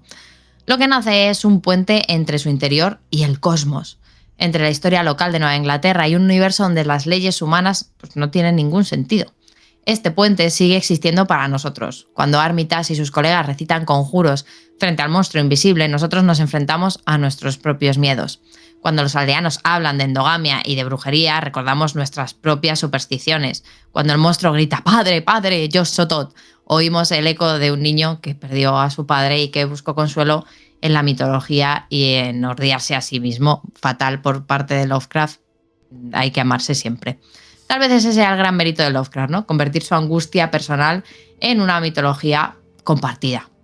Y así acaba nuestra exploración del horror de Dunwich. Esperamos haber iluminado las conexiones entre la obra y la vida de su autor, haber mostrado cómo el folclore y la ciencia dialogan en sus páginas y haber recordado que detrás del monstruo siempre hay un humano que lo imagina. Acompáñanos en el próximo vuelo del cometa, donde abordaremos nuevas constelaciones literarias. Hasta entonces, queridos míos, evitad las colinas que susurran al atardecer y recuerda que en algún lugar del valle de Miskatonic siempre estarán cantando las chotacabras. Y también escuchad a ese pequeño Wilbur de 11 meses que tiene ya 99 años diciendo «Padre, padre, cómpreme una Thermomix. Padre, entre en Temu, que he visto una oferta. Vamos a comprar cosas, lo que sea, que cosas de adultos que con aspecto de niño pequeño feo. Vamos allá. Asuntos del cometa. Damas y caballeros, hemos acabado. Asuntos del cometa. Asuntos del cometa. Hemos acabado con el horror de Dunwich. Ya quien no nos ame se puede ir, porque a partir de ahora diremos estupideces más incluso que antes, pero vamos a hacer no un le digas pequeño... a la gente que se vaya, que se queden. No, bueno, yo quiero decir, esto es una democracia, aunque parezca una tiranía. Yo que se quiera pirar, que se pire. ¿Qué democracia ni qué narices va a ser esto? La gente que se queda la querré muchísimo más. ¿Dónde va a parar? Ah, bueno. Eso es indiscutible. O sea, yo chantajeo. Todos estamos aquí por tu validación, Álvaro. Qué mal puedo ser como la madre de Lovecraft de un momento a otro. Tened cuidado. Total. Bueno, yo me siento como Lovecraft cuando estoy contigo. Pero nada más que mandarme callar y tal y destrozarme las escaletas, pues claro, yo escucha, vengo aquí toda ilusionada con mi andar patizambo de señora de cabra de los bosques y te doy la escaleta y todo. No digas eso, porque luego en los comentarios la peña se enciende conmigo porque de verdad se creen que yo soy un poco menos que un hijo de puta. Y hay un par que he visto ya en tiempo reciente que dicen, tío, haces más mansplaining, no sé cuánto. A ver, vamos a ver, no os rayéis, que todo esto es broma. O sea, la que manda aquí es Diana. Mira, voy a decir, no, eso no es cierto, tampoco seas así. Pero no voy a decir, no diré que de esta boca ha salido. Que nos queremos, pero nos soportamos durante la hora y media de rigor y chimpún. Y porque nos pagan con pipas. Nos pagan con monedas de oro de los Wotley. De los Wotley. ¿Dónde sacaría esta gente el oro? Pues de alguna mina abandonada en lo profundo de los bosques de Arkham. Ah, eran monedicas. Eran monedicas de oro. Habrán cazado algún leprechaun y lo habrán desmembrado en la parte de atrás, y cuando lo desmembraron salieron monedas de oro, ¿no? No digas, no, porque ahora la gente va a desmembrar al leprechaun cuando se lo encuentren. Hacedlos mierda, son unos hijos de puta. Desmonetizados. Asuntos del cometa. Vamos a leer los comentarios en la medida de nuestras posibilidades, porque estamos en poco los dos ahí en la... Mujer, alto. ¿Qué quieres? Bueno, otra vez. Mujer, alto. Ahí con 11 meses. Comprar. Con 11 meses. Mujer, alto. Dejadme rememorar redes sociales. Vuelo del cometa en todas partes. Twitter, Blue Sky, Threads, incluso Mastodon, tu corazón, la casa de tu madre, en el corazón de tu perro también. Y tu perro nos quiere más a nosotros que a ti. En la tumba de tu bisabuelo también nos puedes encontrar. En todos esos sitios estamos. Buscadnos, hacednos felices, por favor, así nos expandimos como un cáncer metastásico. También estamos como el hijo de Yosotot. En Telegram, con un canal de difusión que puedes encontrar en la descripción del programa. Se habla hacia abajo, no sé muy bien por qué, porque en YouTube no sé cómo está, en iVoox no nos ven. Así que da igual. Cuestión. Fantarquía, 29 de noviembre. Voy a hacer una cosa que nunca hago. Voy a entrar a la página de Fantarquía, fantarquía.es. Oh, Dios mío, damas y caballeros. Voy a hacer un poco de anuncio. ¿Qué invitados tenemos de momento confirmados ya? Al que va a ser, sin lugar a dudas, el mejor evento de fantasía peligrosa en Valencia. Tenemos Crónicas de la calle Morgue. Tenemos La Torre del Cuervo, La Fosa de Rancor, Fantásticamente, Terror en Línea, Kanagawa Podcast. Y tenemos editoriales, tenemos El Transbordador, tenemos también Osadía Ediciones, Numac, Insólita, Sargantana. Hablaré con ellos mañana, me van a confirmar dos también de ahí. Valentia Lúdica también, la mayor asociación de rol de Valencia. Y más cosas, más invitados y movidas que van a ir surgiendo a lo largo del mes y pico que queda para que esto suceda. Así que... Un mes y 24 días. Un mes y 24 días. Dentro de no mucho, para las actividades que tenemos previstas, que son talleres literarios. Esta semana estarán subidos los formularios. Bien, ha surtido efecto, la presión ha surtido efecto. Sí, vamos a, quiere decir, Diana va. Entonces, para no variar, sí. Tendremos abiertos los formularios para que os podáis preinscribir en las actividades. Van a ser todas gratuitas menos una. Ya cuando estén los formularios veréis cuáles. Ya cruzaremos ese puente cuando lleguemos a él. Y partidas de rol, damas y caballeros. Por cierto, en mi taller que va a ser el primero, quiero hacer que escribáis microrelatos que van a leerse durante toda la jornada en el escenario. Entonces, sí. ¿Los voy a leer yo? No lo sé. ¿Que van a leerse, quieres decir? Que van a leerse, que probablemente los lea Diana Soriano. Oye, estoy súper contenta. Me apetece mogollón. Vale, o sea, no porque te voy a tener que ver la cara, pero... ¿Ya has acabado de decir tonterías? Vale, pues vamos a ir... O sea, me va a comprar de verdad una pizza de atún y piña. Sí. Y por cierto, Catábasis va a volver. Catábasis, damas y caballeros, va a volver, y esta vez se va a quedar para siempre, porque por fin he conseguido entender cómo funciona el Audacity. Así que, Catábasis, damas y caballeros, viene para quedarse.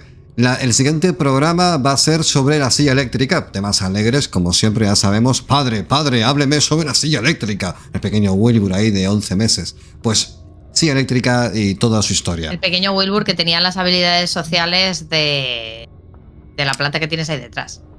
La planta, a ver... La que es de plástico, sí. Son todas de plástico.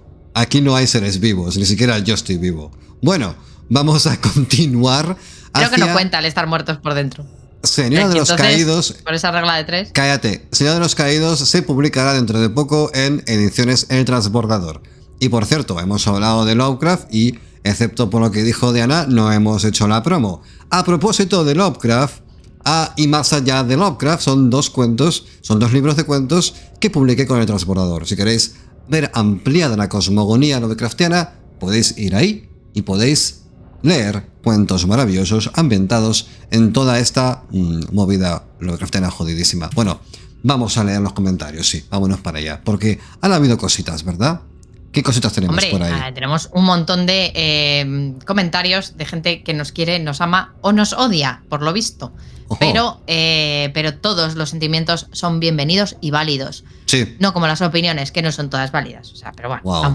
vamos a meternos con ello. Nos dice Joaquín Segovia que la empresa tecnológica de Big Data con capacidad de realizar vigilancias masivas, robar información y susurrar de órdenes de señores oscuros se llame Palantir, me parece terrorífico y genial a partes iguales. A lo mejor ellos saben algo de la futura publicación de Atlas Rojo. ¡Wow! Atlas Rojo acaba de aparecer en escena. Chin, chin, chin, chin. Que sepáis que dentro de poco voy a empezar el montaje de Umbra. Umbra va a ser una radioficción 100% teatralizada de 6 capítulos que va a coincidir con el lanzamiento del videojuego de Atlas Negro Dark Atlas, que va a ser en PC, en PlayStation, en Xbox, en todas partes, en Japón, en Estados Unidos, en España, yo qué sé, está traducido en mil idiomas. Yo sé de qué va.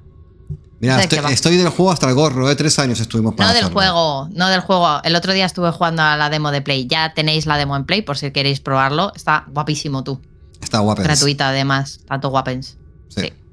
Bueno, ¿qué nos dicen? Que el programa anterior era sobre la segunda parte de El Señor de los Anillos, Las Dos Torres. Nos dice Carlos de Miguel. ¿Qué? Todo el fragmento de Minas Ithil es espeluznante y la película consigue transmitirlo magistralmente. De mis partes favoritas de la trilogía, la verdad. Por cierto, cuando se publique Señor de los Caídos, espero que haya programita al respecto. Habrá unos cuantos, de hecho.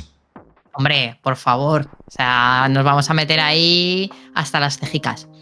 Dice JR del Río, ya nuestro querido JR del Río, de más allá del Río de la Plata, nos dice, el body count de Legolas y Gimli es épico, efectivamente. Y además dice que el personaje favorito de su hermano de la saga es Éomer. Es que es muy fan de los Rohirrim, y ¿quién no es fan de Éomer, por Dios? Claro. Seguido de cerca por Boromir. No tanto. Mi favorito siempre fue Aragorn, pero Faramir anda muy cerca, que es gran personaje, como yo dije, porque JR es mi oyente, le dije puto Denethor. Ya, puto Denethor. Puto Denethor. Dice, dime, qué maravilla de programas y qué ganas de volver a leerme los libros ahora que tengo otra perspectiva. Es verdad, cuando la gente te da así como un poquito de otra manera de verlo o otra manera de darle... no sé, su perspectiva. Es como cuando alguien te habla de algo que le gusta o que ama y tú de repente dices, pues voy a visitarlo y vamos a ver qué se cuece por ahí.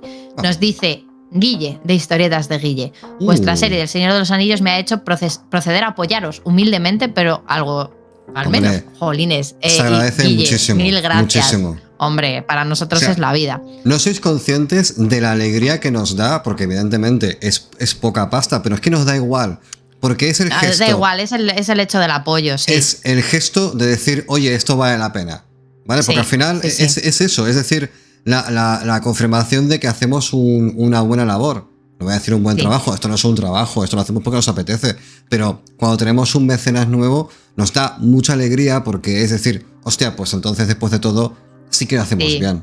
Porque la mayor parte del tiempo, no os vamos a engañar, pensamos que somos una mierda. Es decir, esto no lo escucha nadie, esto no le interesa a nadie, aún así perseveramos como unos pervertidos porque somos cenobitas de los pies a la cabeza, pero cuando viene una persona y dice, oye, me ha gustado, nos ponemos muy contentos, así que muchísimas gracias. Dice Guille que lo que le ha movido a hacerlo es escuchar la voz de Gollum. En fin, gracias Guille, jolines. Esa fuiste tú, ¿no? Sí, claro. Sí. Pervertida. En fin. Dice también Guille que le gustaría saber si es posible indagar sobre la traducción y sus traductores. Sabemos que Terry Pratchett y Canción de Hielo y Fuego fue traducido por Cristina Macía, que tiene una entrevista aquí en esta casa. Sí. Porque ella es muy popular, pero no se suele hablar de otros que no salen de su cubil de traductor. Hace poco descubrí la traducción de Cuentos en verso para niños perversos de Roald Dahl, con la dificultad añadida de tener que mantener el sentido y al mismo tiempo de rimar. ¡Wow! Esa traducción fue hecha por Miguel Azaola.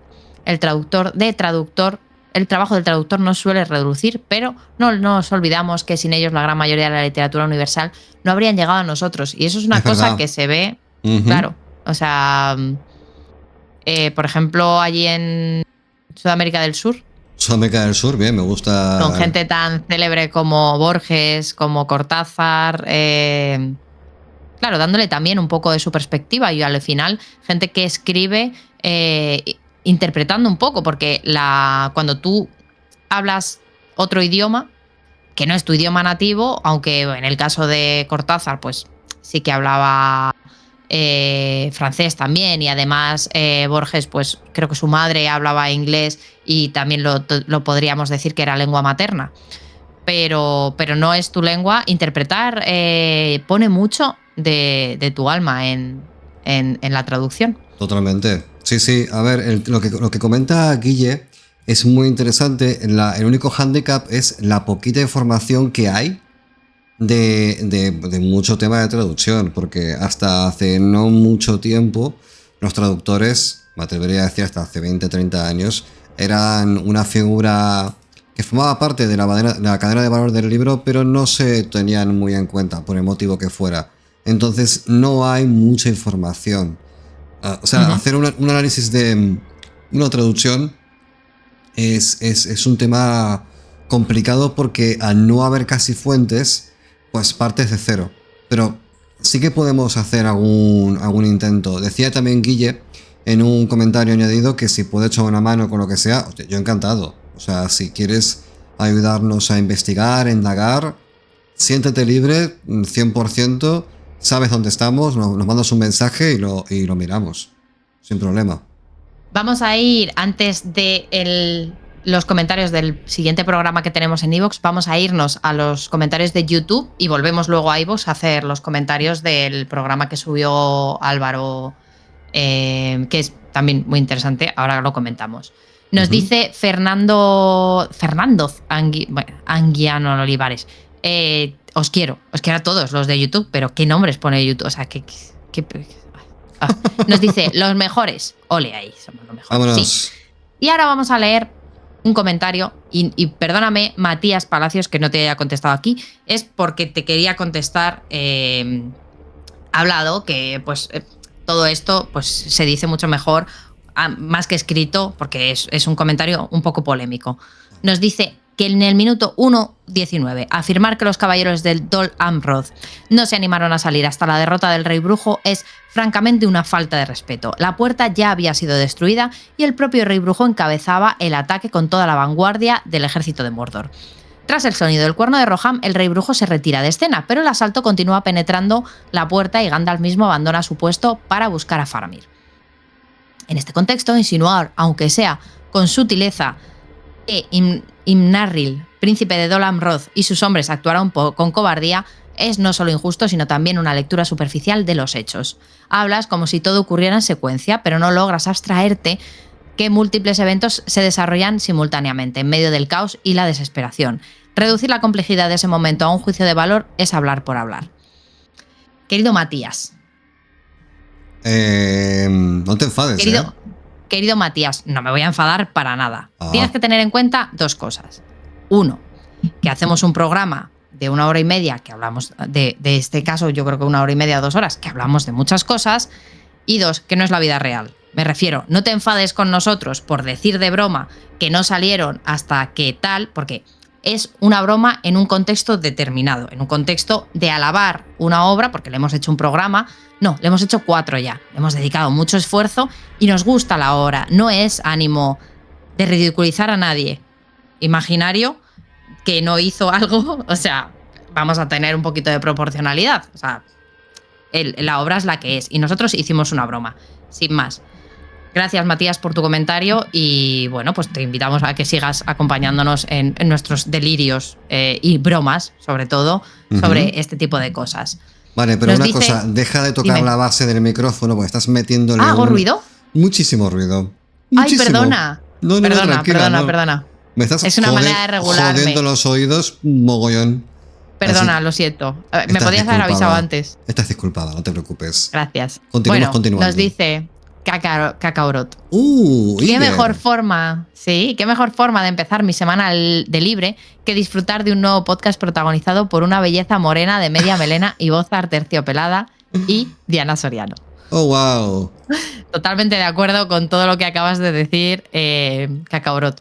Maravilloso final el del Señor de los Anillos, como pequeño, pero diría que acababa demasiado bien sin muertes dramáticas de alguno de los personajes más queridos y es como dice un amigo.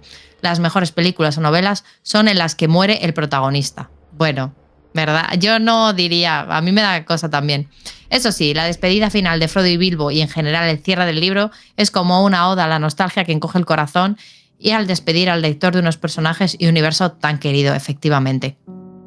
Tienes toda la razón. Es verdad que se te muera un personaje que quieres es un corte de meada total. Y yo abogaría porque hay mucha gente por morir. O sea, no matéis a los personajes principales, gente que escribe. Nos dice You for Linux, liqueado y hypeado y viéndolo desde Premium. Ole, ahí. Gracias. Por cierto, a la gente de YouTube, si podéis darle al IP, que yo eso no sé dónde está, pero he visto que aparece, el hype. Darle al hype porque beneficiáis mucho el vídeo. Así, el vídeo cuando le dais sube. A me gusta, podéis mover a otra pantallita y te da ahí la opción de hypear. Y es verdad que nos ayuda mogollón. Como somos un canal pequeñito. Muy chiquitito. Hypear, please. Sí. Gracias. Bueno, ¿qué más? Nos dice Álvaro López Linares, Faramir es otro de los grandes protagonistas, un hombre injustamente despreciado por su padre, como Eowyn, ya que ambos comparten el no ser vistos por los suyos. Y Arwen, su conflicto es de otra naturaleza, dice, que no empuñe la espada y que no tenga líneas de guión no le resta ningún valor.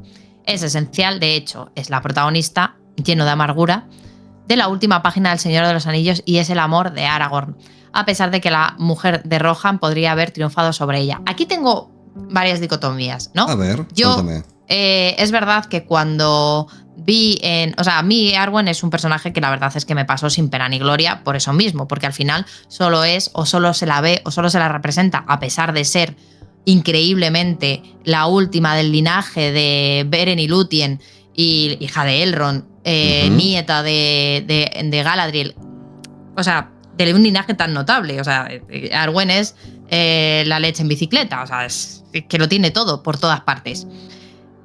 Y a pesar de eso, es ninguneada porque no tiene más papel que el que tú has comentado. La última página del libro, con esta muerte del que fue el amor de su vida, por el que renunció. Porque recordemos que ella es capaz de renunciar porque tiene algo de sangre mortal por Beren y es capaz de decidir si quiere ser mortal o inmortal. Y ella, por estar con Aragorn, por ir donde Aragorn va, pues elige la muerte, ¿no? Elige la vida mortal. Aquí tengo otra cosa, o sea, todo mi respeto a Arwen. Yo la vi que la sustituían en la película, sustituían a Glorfindel por ella y la verdad es que me cabré, no quiero engañar, me cabré y le cogí manía desde ese momento. Pero oye, mis respetos a la señora Arwen, Tinubiel también, la podemos subfijar. Y luego, a pesar de que la mejor mujer de Rohan podría haber triunfado sobre ella, pues no era necesario. Eowyn admiraba a Aragorn, pero no era para ella. No era para ti, Eowyn, Aragorn, y ya está, estaba enamorado de otra. ¿Qué le vamos a hacer? Pues la vida es así a veces. No pasa nada, no hay triunfo aquí, porque no había lucha. Nos dice Salbri, gracias por hacerme regresar a leer los apéndices y releer la historia corta de Helm, Mano Martillo y Freka, pretendido descendiente del rey Frewain. Bueno, pues ahí está. Muchas gracias a todos por comentar. Y nos vamos al capítulo que ha subido Álvaro sobre leer a escritores cancelables. Lectura, censura, memoria, crítica. Sí, ese programa también se puede escuchar y ver en YouTube. ¿vale? Porque forma parte de una serie. De hecho, en YouTube hay un programa que aún no he subido a iVoox, que es el de el libro más odiado. Entonces, es un formato... ¿Tú crees que es el libro más odiado? ¿El Principito? Más spoileado del programa. No pasa nada, no pasa nada. Mi amor por Pero ti si está en sigue YouTube, impoluto. ¿no? Sí, bueno, Pero no si pasa. yo lo he visto. ¿Tú lo has visto? ¿Yo lo he visto? Yo lo he visto. Yo lo he visto. Wow. A ver, no es el libro más odiado, pero es posiblemente de los más vilipendiados en redes sociales. En el programa lo expongo todo claramente para que Sí. Debatamos. Es verdad que lo amas o lo odias, ¿eh? Sí, yo supongo que sí, porque es un poco un libro que se presta mucho a tazas de Mr. Wonderful. Eso no lo has leído, es una puta taza. Es un poco el Principito a veces. Pero aún así, damas y caballeros, no es menos cierto que es una obra maestra de la literatura contemporánea por motivos sobrados que expongo en ese programa. Abierto siempre a debate, amistoso, alegre, porque me encanta debatir, siempre desde respeto. Así que es un formato de programas que estoy intentando subir. Y de hecho, tengo en la guantera ya una escaletilla para el conflicto de Anagrama y el libro que tenía relación con Bretón. Sí, tengo ahí que una no era escaletilla. De él, que era no tenía nada que ver, o sea, contaba una historia, o sea, el autor era, no recuerdo, discúlpeme, o sea, disculpadme, no recuerdo el nombre del autor, pero es verdad que al final no era la intención del autor encumbrar a nadie, pero bueno, la verdad es que cuando hay víctimas y siguen vivas las víctimas es muy complicado, es un tema complicado. Es complicado. Complicado pero... es el tema de la cancelación de los escritores y de este tema. Nos dice Joseph O. La cancelación no se está convirtiendo ya en un reclamo comercial. Gente a la que como mucho alguien le ha hecho una crítica dura y ya se vende como un canceladito. Ahora yo no diría que hay cancelación de ninguna clase. Pero, o sea, no hablamos de cancelación porque todo el mundo puede hablar de lo que quiera. Es verdad que como todo el mundo puede dar su opinión, si tú das tu opinión, te expones a que la gente te dé su opinión sobre tu opinión. Entonces, pero es verdad lo que dice, porque yo lo he visto muchas veces que al final la cancelación es casi como una postura autoinfligida en la cual la gente se somete a una narrativa propia de persecución simplemente porque son unos gilipollas. Ha pasado. De hecho, hay gente del sector en el que nos movemos que hacen un poco eso, que luego dicen, es que me perseguís, es que me criticáis, es que no me queréis, es que no me entendéis. No, es que eres un bocachanclas y al final te crees que la gente te cancela y simplemente lo que pasa es que la gente te detesta. Pero no estás cancelado, porque la muestra es que sigues dando vueltas por ahí hablando sin ningún tipo de repercusión. Entonces, y seguramente cobrando y comiendo, me refiero. Claro, a eso me refiero, que la cancelación, como dice el compañero, es efectivamente una actitud ante la vida. Es un victimismo un poco de pacotilla que también se esgrime en ocasiones en redes sociales en el mundo de la cultura. Nos dice BGM, qué debate tan interesante. Sin ánimo de extenderme mucho, pienso que queda el... libre, siéntete libre de extenderte lo que quieras. Sin ánimo de extenderme mucho, pienso que queda en la decisión de cada cual poner el límite. Cuando se habla de claroscuros es imposible poner una regla matemática. A veces puedes separar la obra del artista y otras no.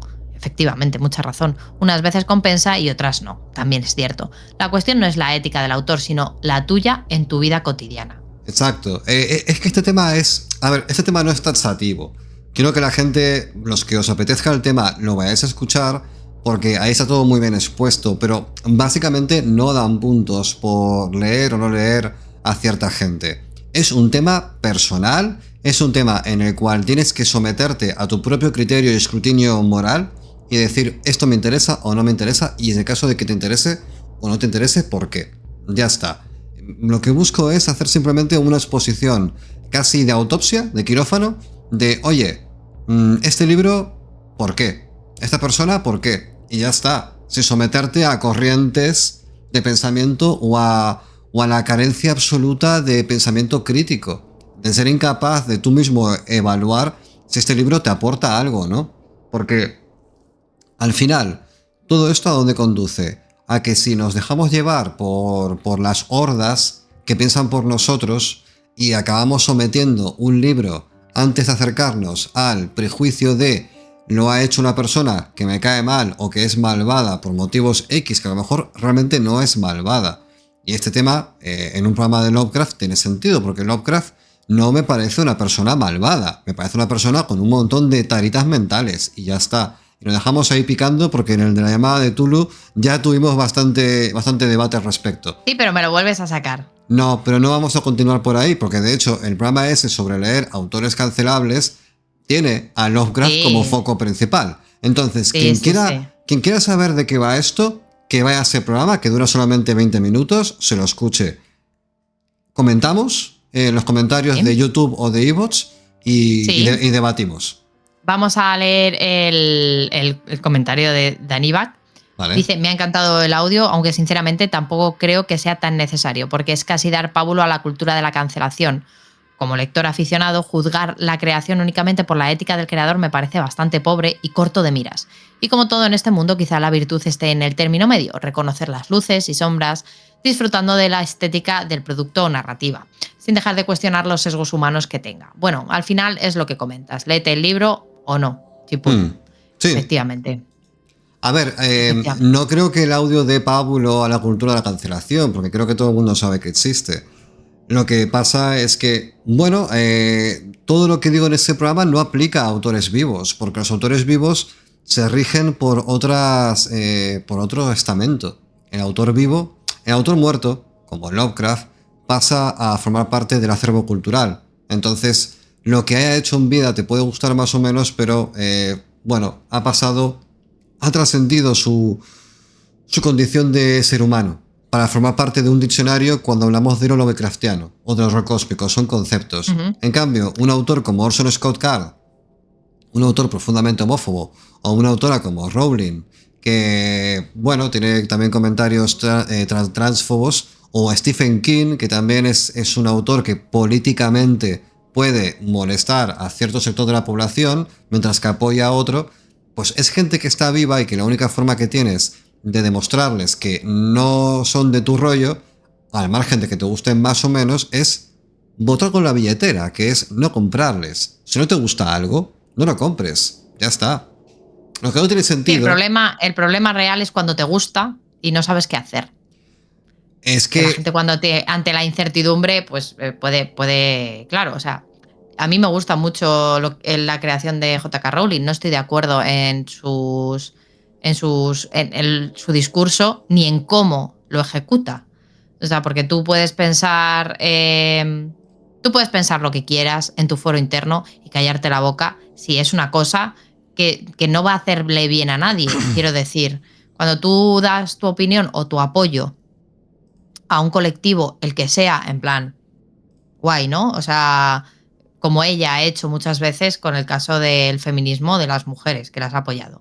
Pero cuando no tienes nada bueno que decir, yo creo que a veces, pues igual callarse es una opción. Bueno, pero, a ver, estoy de acuerdo contigo, pero no hay dilema, porque la obra de Harry Potter es la obra de Harry Potter, disfruta de Harry Potter. Lo que diga Rowling por ahí es su puto problema, y al final quedará en la historia por lo que haya dicho, y también por lo que ha escrito. A lo que voy es, creo que la obra de Harry Potter, por ejemplo, es perfectamente disfrutable al margen de lo que haya hecho la autora, porque... Yo creo que hay algo... Pero es que... Déjame acabar de hablar. Es que proceden de impulsos humanos diferentes. El espíritu de crear una obra como Harry Potter no tiene nada que ver con el impulso de tuitear en una tontería en redes sociales. A mí, Rowling, como persona opinante, me la trae al pairo. No me gusta lo que dice y me da igual. También te digo una cosa, me parece que opina. Solamente opina, de momento no ha gaseado a nadie, opina. No me gusta lo que opina y ahí se queda la cosa. Sus libros son un tema aparte. Además de que los libros de la Rowling a día de hoy son como Sanderson, es una macrocorporación, es una firma. En el sentido de que ¿cuánto hay de Rowling a día de hoy en lo que se hace de Harry Potter? En el videojuego en el Hogwarts Legacy, que ha costado 150 millones de euros hacerlo. ¿Cuánto hay de Rowling ahí? Aparte de las ideas basales que construyen el mundo, el world building, ya está. Todo lo demás es hecho por una empresa con un huevo de empleados que se atrae al pairo lo que la Rowling piensa o deje de pensar. Entonces, creo que simplificar el debate respecto es que lo que dijo Rowling no me gusta, no compro el libro. Tío, si el libro te gusta, cómpralo y léelo. Disfrútalo. Otra cosa es que de alguna manera decidas abiertamente votar con la billetera, que es un tema aparte. yo no entraría tanto en ese ámbito. Si quieres el libro, pues cómpralo o no.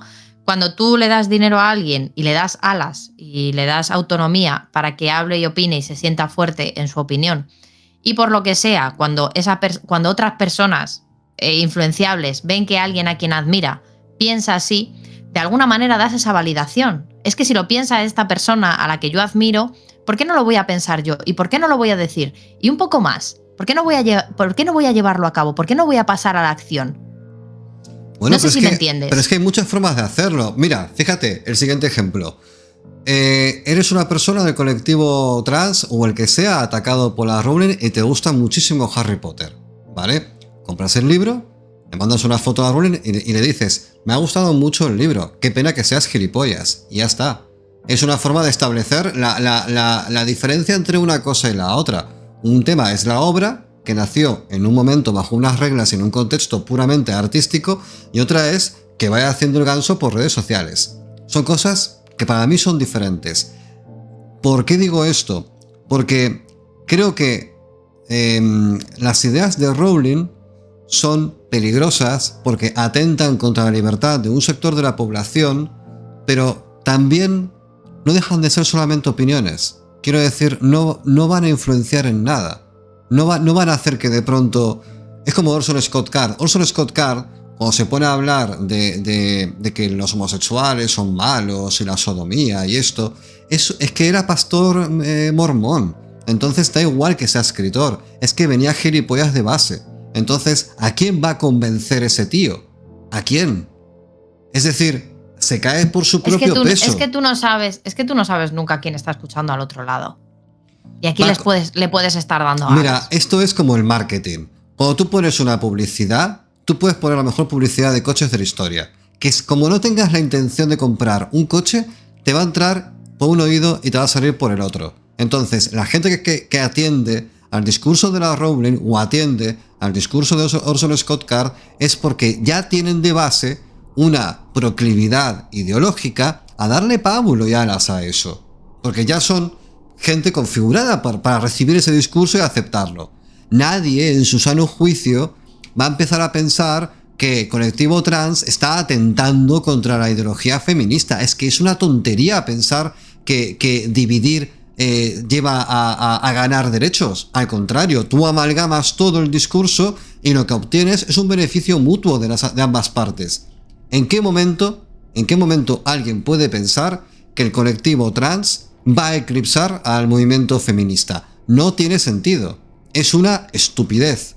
Es una estupidez supina que nace simplemente de un prejuicio propio que se extrapola a la gran causa del feminismo.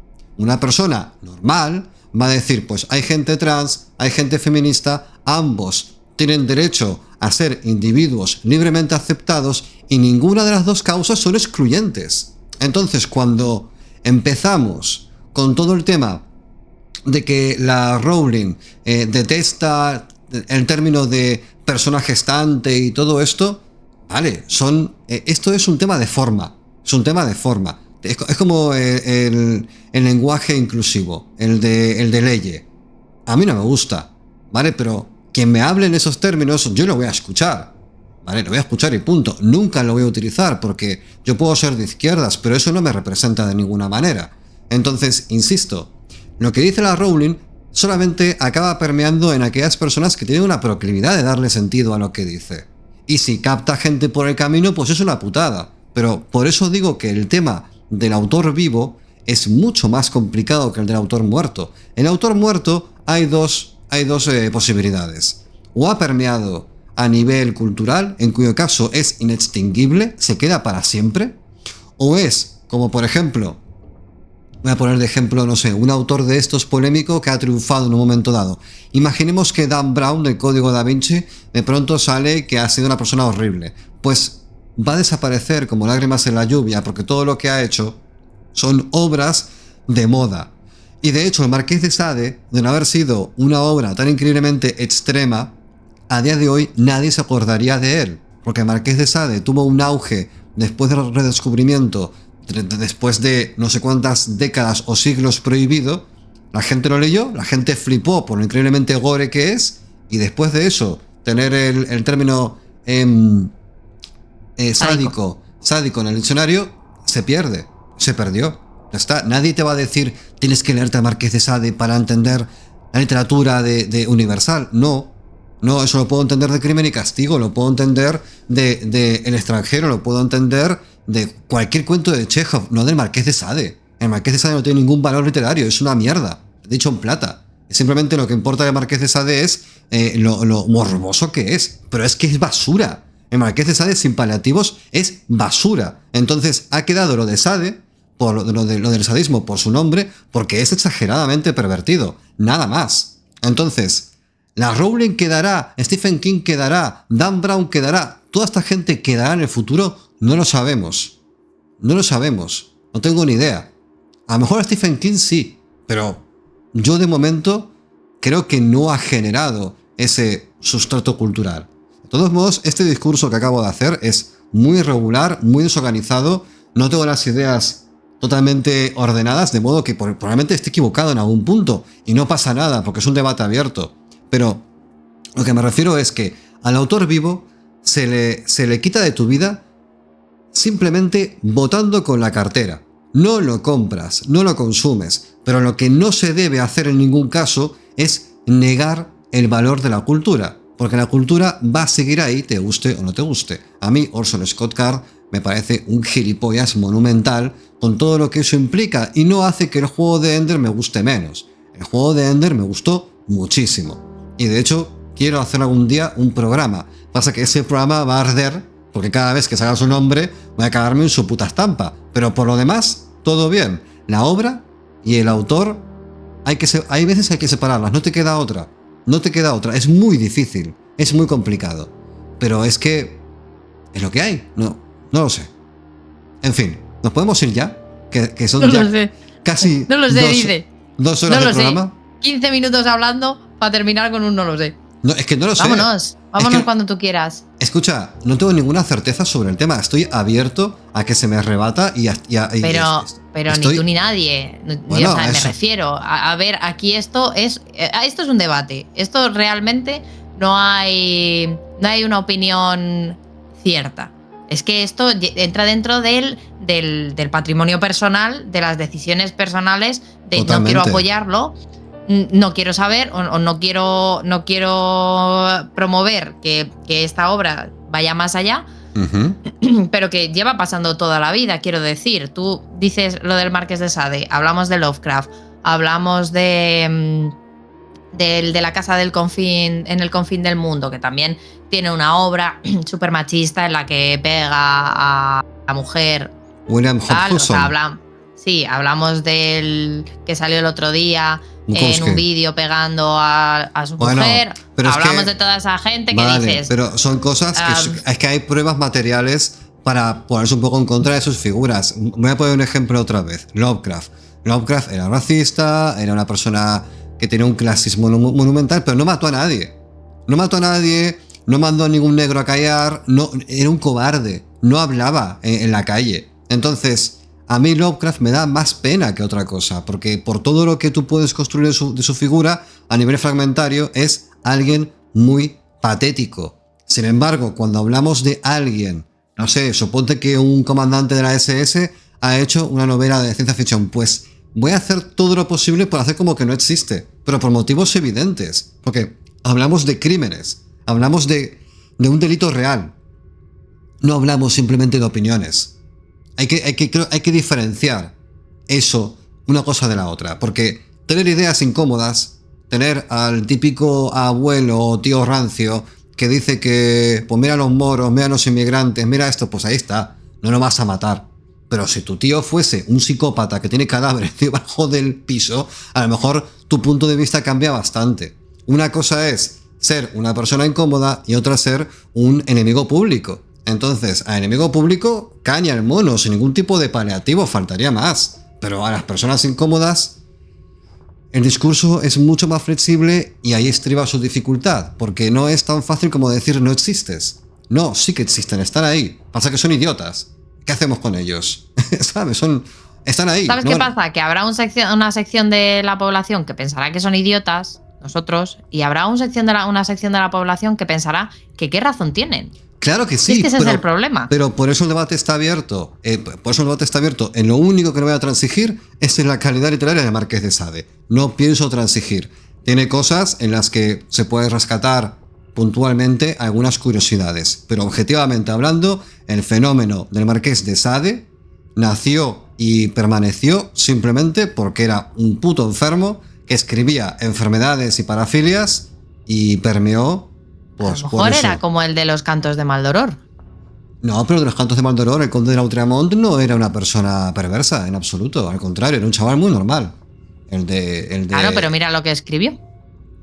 Ya, pero bueno. Pero a lo mejor lo del Marqués de Sade fue un poco también en parte leyenda negra sobre su figura. No, y te digo por qué. En el vuelo del cometa, hace muchísimo tiempo, en el primer año, le dediqué un triple especial para mecenas sobre su vida y su obra. Pasa que yo no doy un duro por la calidad del audio de esos programas, pero están ahí y se pueden escuchar. ¿Sabes qué pasa? Que antes grabábamos así tranquilamente, pero es que en comparación hemos ganado mucho. Equilicua. Bueno, vamos a ir, me parece, ya que son casi 2 horas de programa, que hemos pegado chiquita chapa al final con el tema del debate y todo lo demás, y al final la conversación es más larga en la parte de la cancelación que el propio programa de la cancelación. Insisto, que la gente vaya a ese programa, que lo escuche tanto en iVoox como en YouTube y que opinen lo que les apetezca. Yo intento ser lo más pragmático posible, porque al final si te lo llevas a la parte emocional, enseguida tu postura adquiere un talante casi axiomático o dogmático, por así decirlo, y es muy complicado maniobrar en esas aguas. Así que darle like al programa en iVoox, en YouTube, darle hype en YouTube también, y nos vamos a marchar, querida Diana. Que estamos en el mes del terror, por cierto, en el mes del terror, estamos en octubre, así que el siguiente programa creo que lo teníamos más o menos claro, ¿no? Lo habíamos hablado, puede ser. Sí, va a ser It, el siguiente programa. Va a ser It porque, damas y caballeros, se va a estrenar una serie en HBO, ¿verdad? ¿HBO era? Sí. Creo que sí. Creo que sí. Así que no sé, porque ahora mismo te tengo a ti aquí en una pantalla y en otra pantalla tu vídeo de la cancelación, y entonces te estoy viendo por duplicado. Wow. Estoy ahora mismo como en una pesadilla. Es verdad. Bueno, nos vamos. Sí. Un besito. Adiós. Adiós. Con Dios. Chao, chao.